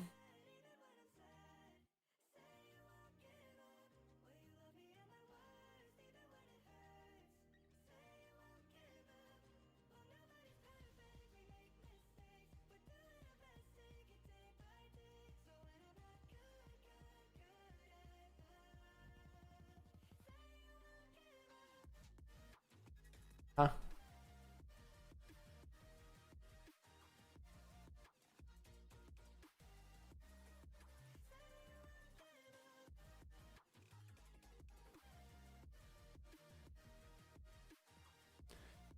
This let binding has unit value. What?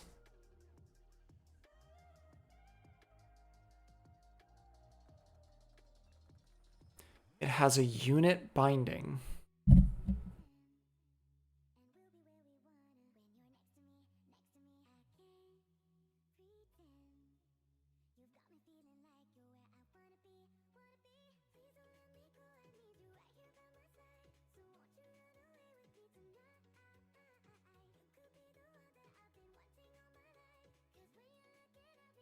Alright, cool.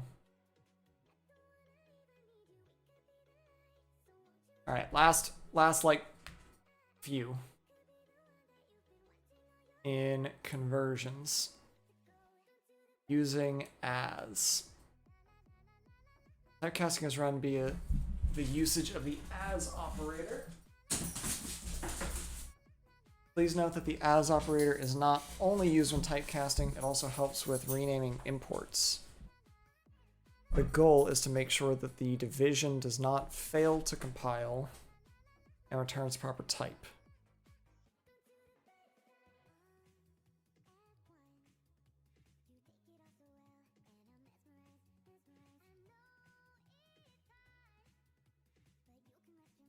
As a 64-bit float? Okay. From into. The from trait is used for value-to-value conversion. If from is implemented correctly for a type, the into trait should work conversely. You can read more about it here. We implement the default trait to use it as a fallback when the provided string is not convertible into a person object. Complete the implementation in order for the line let p equal person from mark 22 compile. You'll need to parse the age component into a usize or something like parse. It's to be handled properly.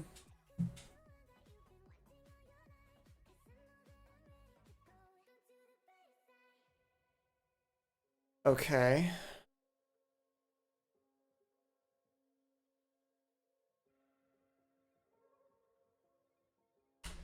So if I say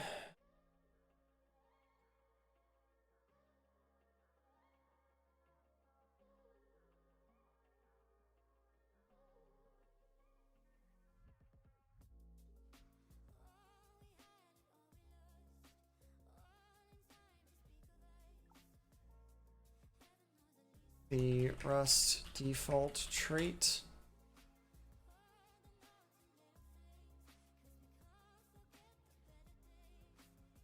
turn person default. So there's one.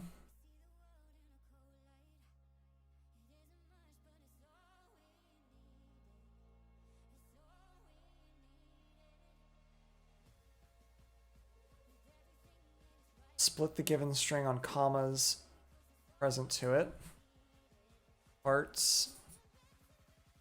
So let parts equal s dot split commas.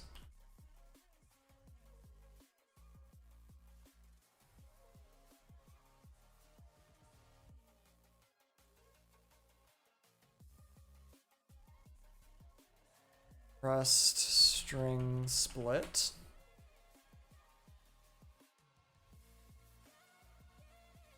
Yeah, okay, that's a thing. Extract the first element from the split operation, use it as the name. If the name is empty, then return the default person. So if part sub 0 tot len equals 0, return default.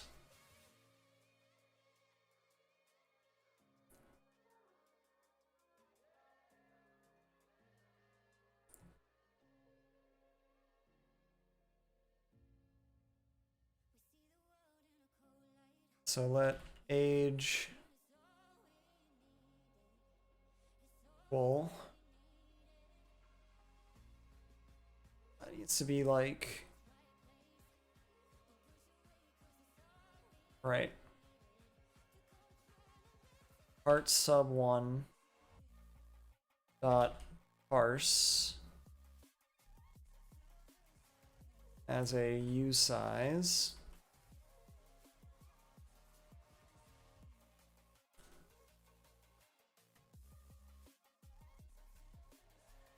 Actually, we can do this.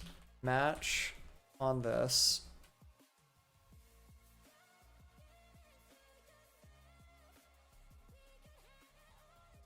Some age. Person.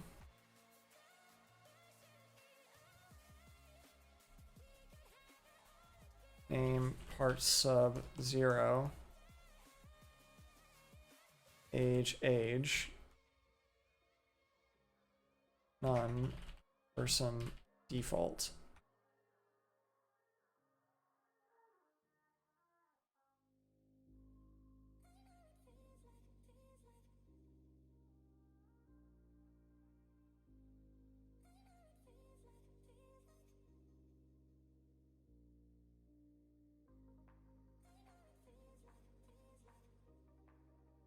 Oh, it's an iterator.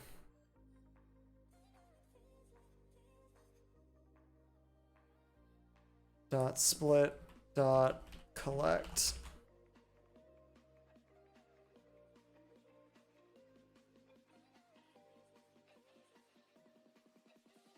Vector of strings.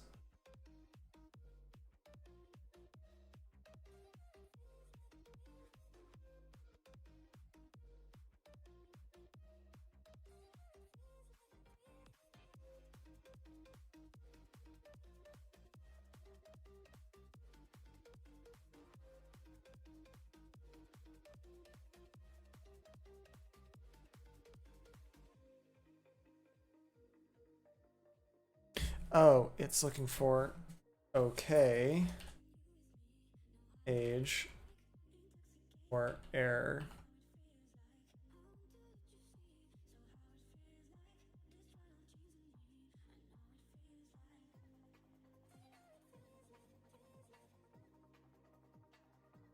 Okay, fine. It can be stir.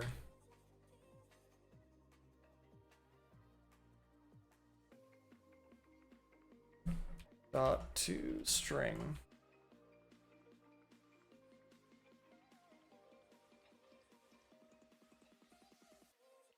Missing comma and age. God damn it. Ugh.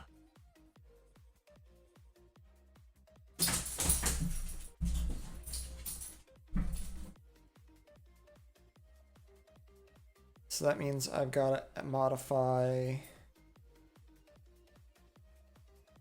this. Say if parts dot len not equal to 2, term person default. Test trailing comma.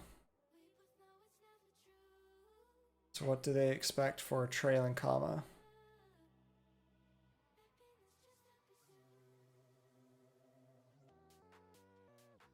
There we go. So that was the behavior they were looking for. From stir. We're getting there. We're almost there. It's like 2 more. Similar to from into, but this time we'll implement from stir and return errors instead of falling back to a default value. on strings to generate an object from an implementer type.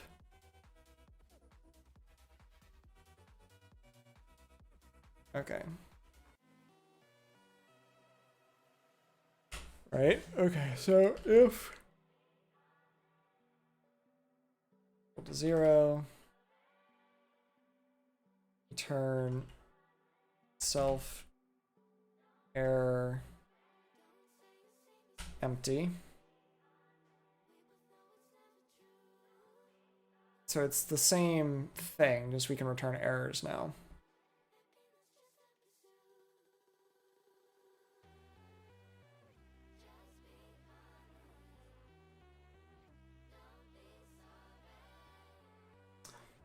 Okay, so now I can say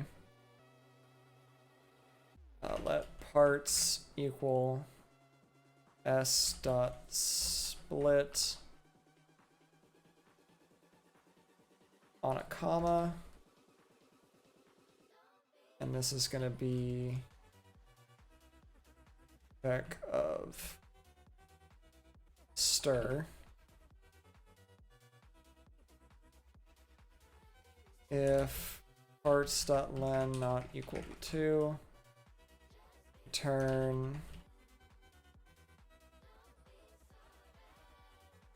a bad length.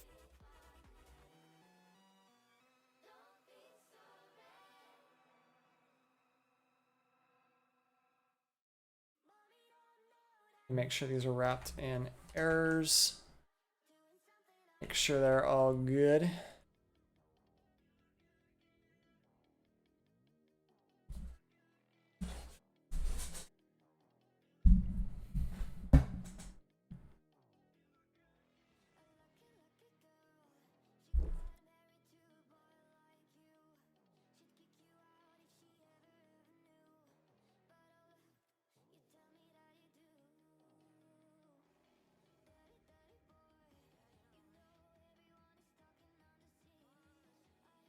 Right.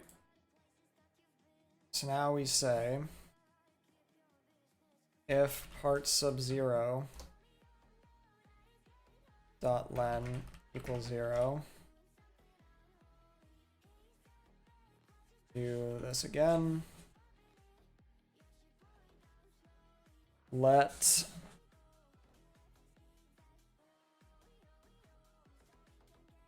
age equal part sub 1 dot parse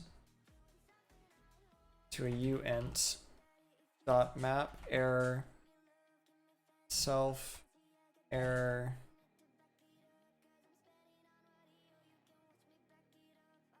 parse int question mark person name is part sub 0 dot to string age.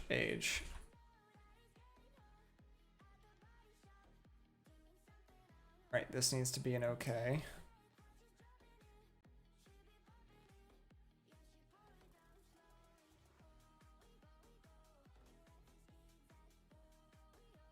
Right, dot split dot collect.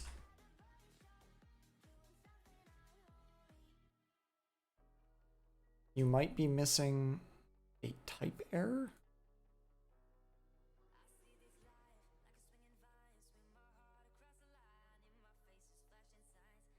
Oh, it's a ulen, isn't it? Usize. Not a uint. Usize.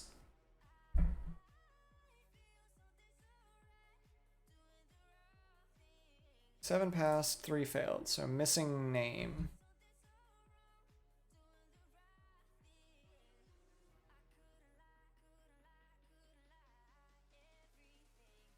Oh, there is a no name error. Oh yeah, that should just be no name. Cool. All done there. Try from into.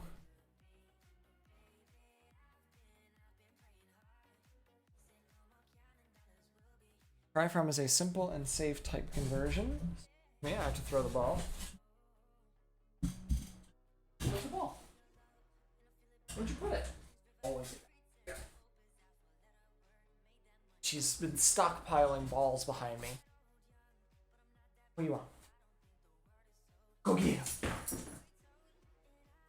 And then she'll collect them all and bring them in a few minutes. Okay. Simple and safe type conversion that may fail in a controlled way under some circumstances. Same as from. The main difference is that this should return a result type instead of the target type itself.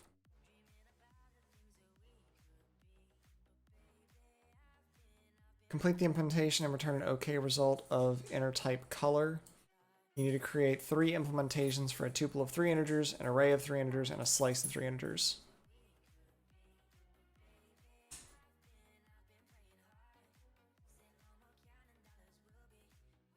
Right. Okay.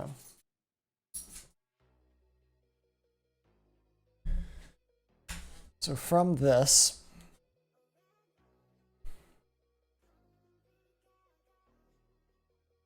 let's see.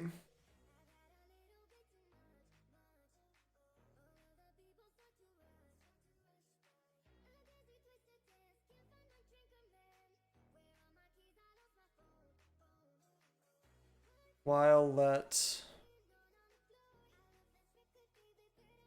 I want to iterate. Can I iterate a tuple?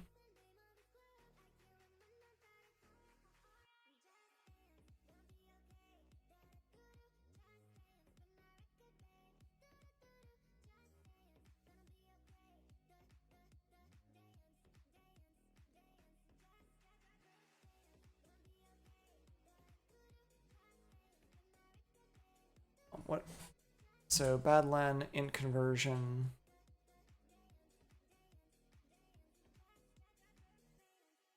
This is gonna try it, right? Like, yeah, it should give int conversion errors.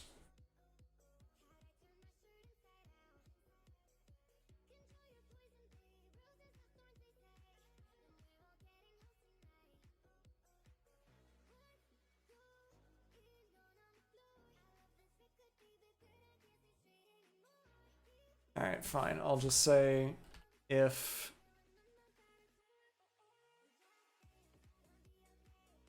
tuple dot 0 is greater than 255 or tuple dot 0 less than 0 or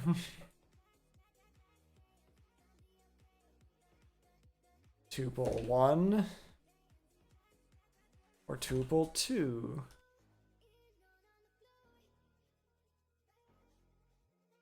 Return error, self error, int conversion.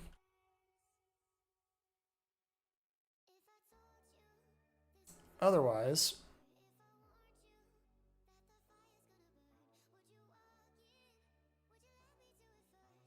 it should return a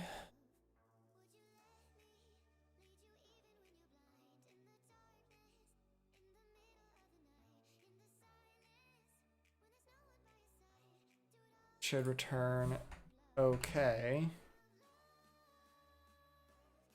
self, red, 0,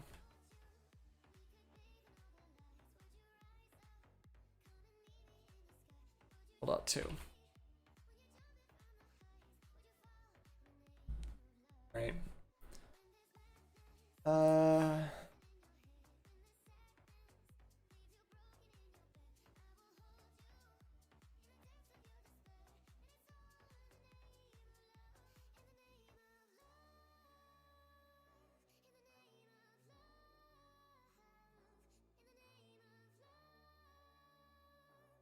Eight.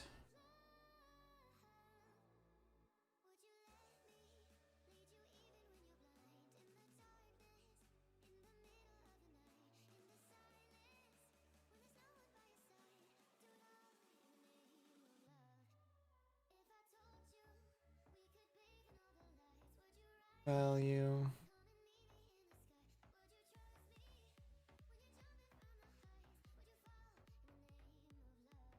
Rust convert U16 to U8.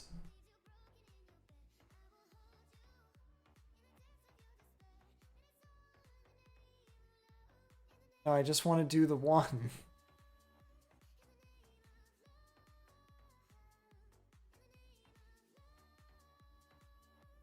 Casting. That's I did know that. As U8. As U8. As U8. Okay. That one works. So this one is an array. This one I can do. Or C in array. If C is greater than 255 or C less than 0.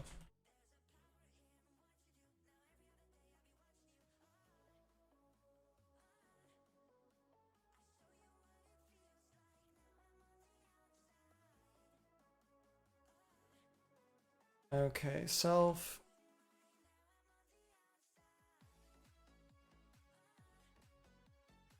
As a U8. Hello, Suki. Thank you. Where's your ball? Where's your ball? Where'd you put the ball?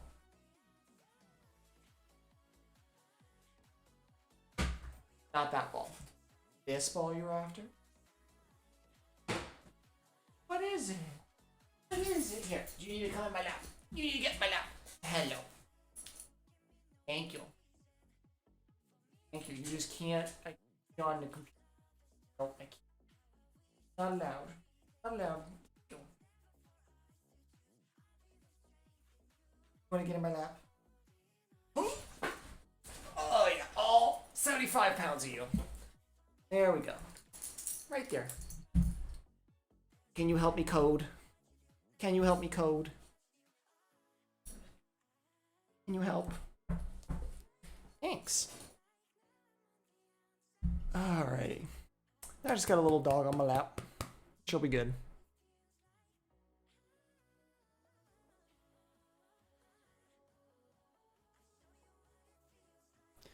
And then blue as U8. Alrighty.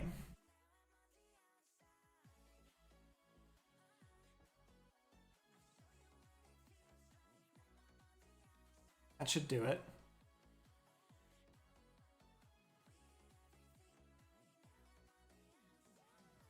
Bad len is the other one, right? So I need to say if slice.len not equal to 3, turn error self error. Okay. Alright. I mean, for doing this, I think this is gonna work just fine. But yeah, that is probably the more correct way to do that. Let's see.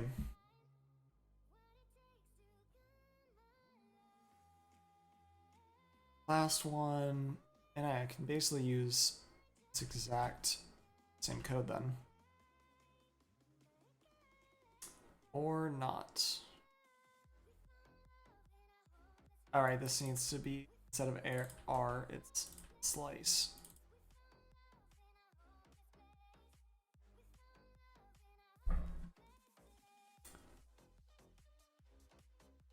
What? So it has to be consider borrowing here. Why?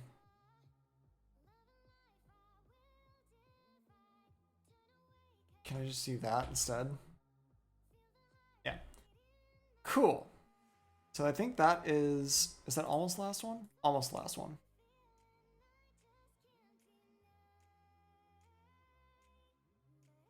Last one. As ref mute.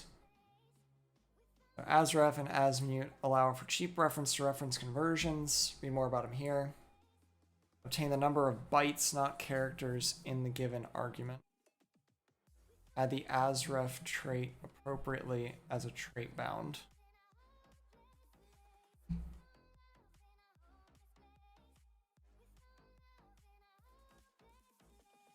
Right, so I can do byte counter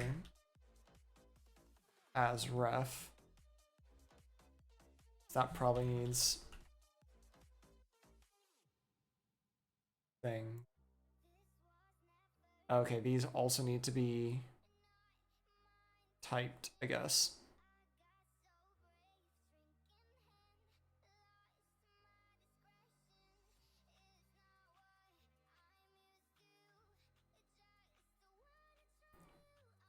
So then implement squares a number using as mute.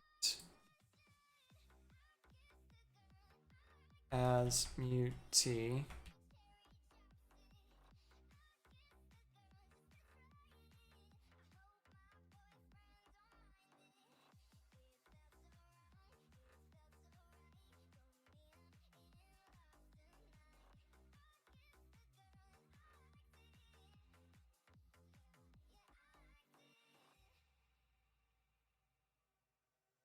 That was on line 15.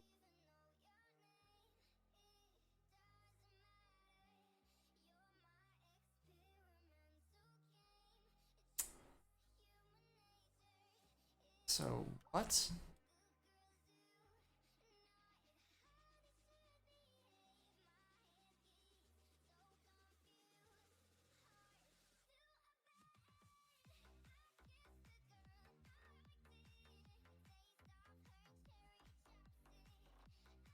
Is hello as ref string. Oh, I need to set something.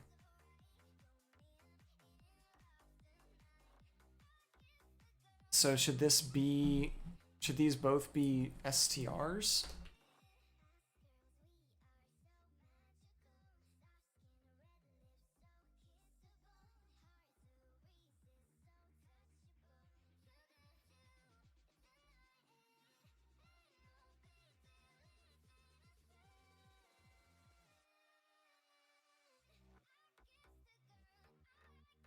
Count by count things. I'm assuming this needs to be U8.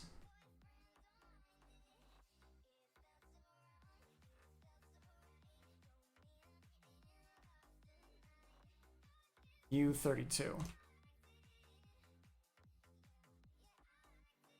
Right, so it's just not doing that thing.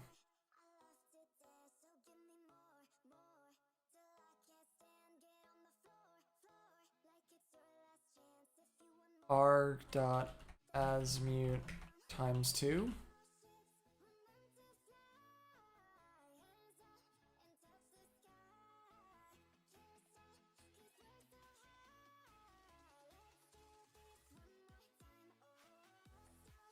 Oh wait, arg dot as mute equals,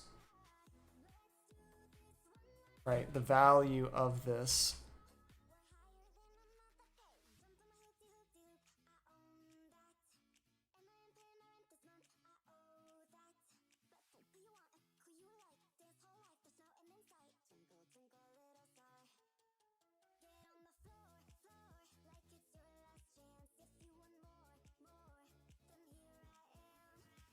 Arg dot as mute. There we go. That makes sense. Okay. And that is the last one. I made it to the end of rustlings. That is such a good way to learn a language. I really, really like that. I actually want to... There's a Golings one, and I really want to improve that one because it is not nearly as like in depth. Like I don't even think it goes into like generics really. Oh no, it does have generics, but like they're just a lot more basic. So I want to try and like improve some of these, but I really, really like this as a learning tool. I think the next thing that I want to try and take on is this code crafters. I don't know what the actual restrictions on code crafters is, because their pricing is pretty expensive. Is this the right one I'm thinking of?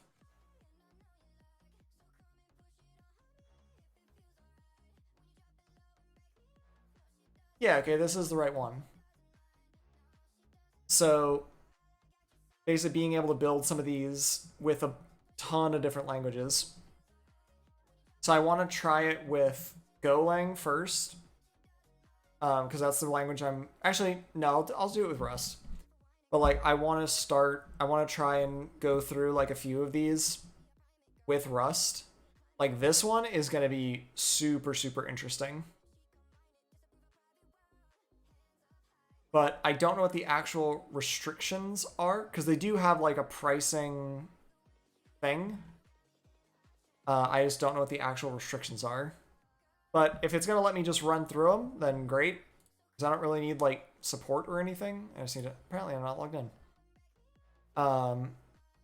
Yeah, like these would be super, super cool challenges to take on in like Go and Rust, and like maybe I'll take them on in like Zig or something, do something really weird.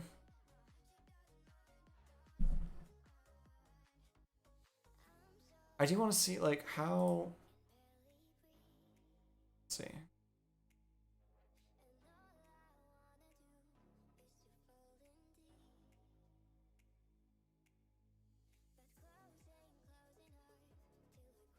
Yeah, I guess. I don't know, we'll have to see. Like being able to do like the Redis stuff would be really, really cool.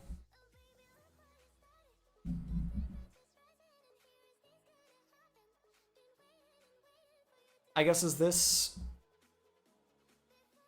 I don't know. But I think doing this will be really, really cool. Here, let me...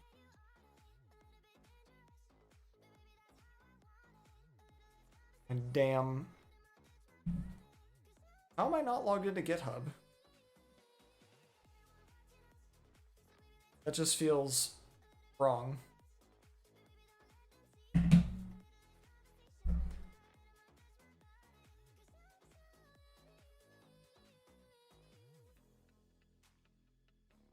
Okay. It is, like, it's free to an extent. So like, let me see if I can find... It's like there is a subscribe, right? And they're expensive. And they say like no limits on content, but I haven't been able to find anywhere where they actually list what the restrictions are about it. So that's what I'm trying to figure out. So I'll try it next time, and I'll go through it, and I guess I'll run into whatever the restriction is. Like, I really want to implement, like, Redis in Rust. I think that'd be really cool. So let me switch this. How do I switch this? Yeah, Rust is what I want to do.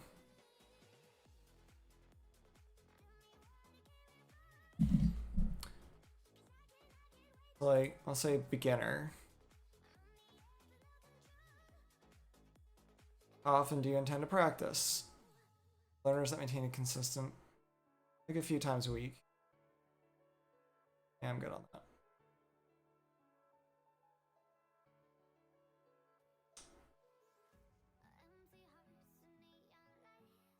I'll like try, well, I'll do like the first bit and just see like if I run into like an obvious wall. And then maybe I'll stop after that. Like, I'm good on that.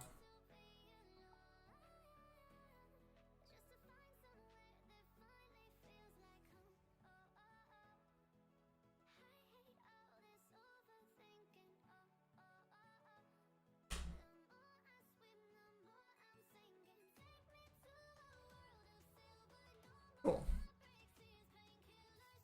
So that's really cool. Like, they have a fully integrated, like, Git system. So whenever you push it, it streams the logs back to you trying to build it. That's cool.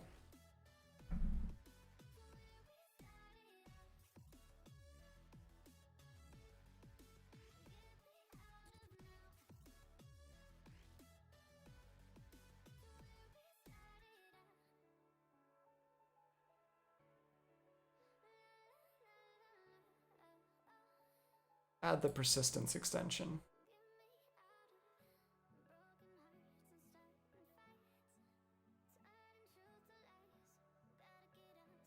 Looks like your program is terminated. Redis server is expected to be a long-running process. Blah, blah, blah. Okay, yeah. So I need to...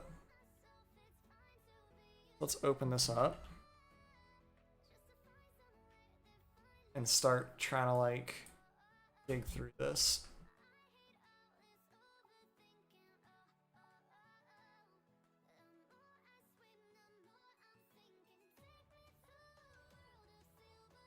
Very verbose. And the language pack. Big readme. Spawning the Redis package. Main RS. Will be visible when running tests. Okay. Comment the code to help pass this stage. So uncomment the code. Okay. Listener.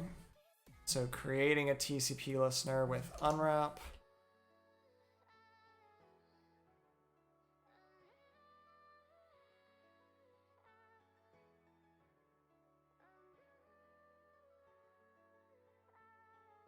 Like I can use print statements for all this stuff. Find unwrap. Yeah, panic if you can't get there. I guess I could do like a expect is probably a little bit better.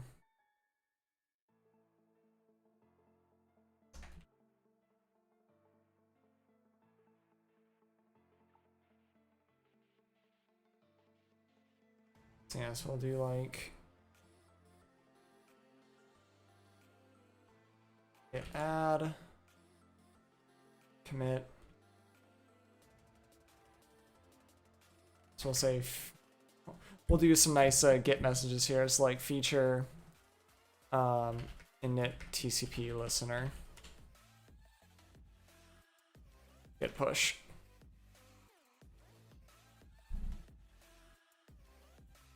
Cool. That's really, really cool. I've seen a lot of people like use it, but this is like really, really cool.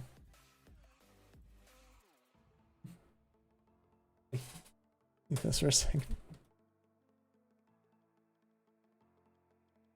Yes. I know. I know. There we go. All right. Hi.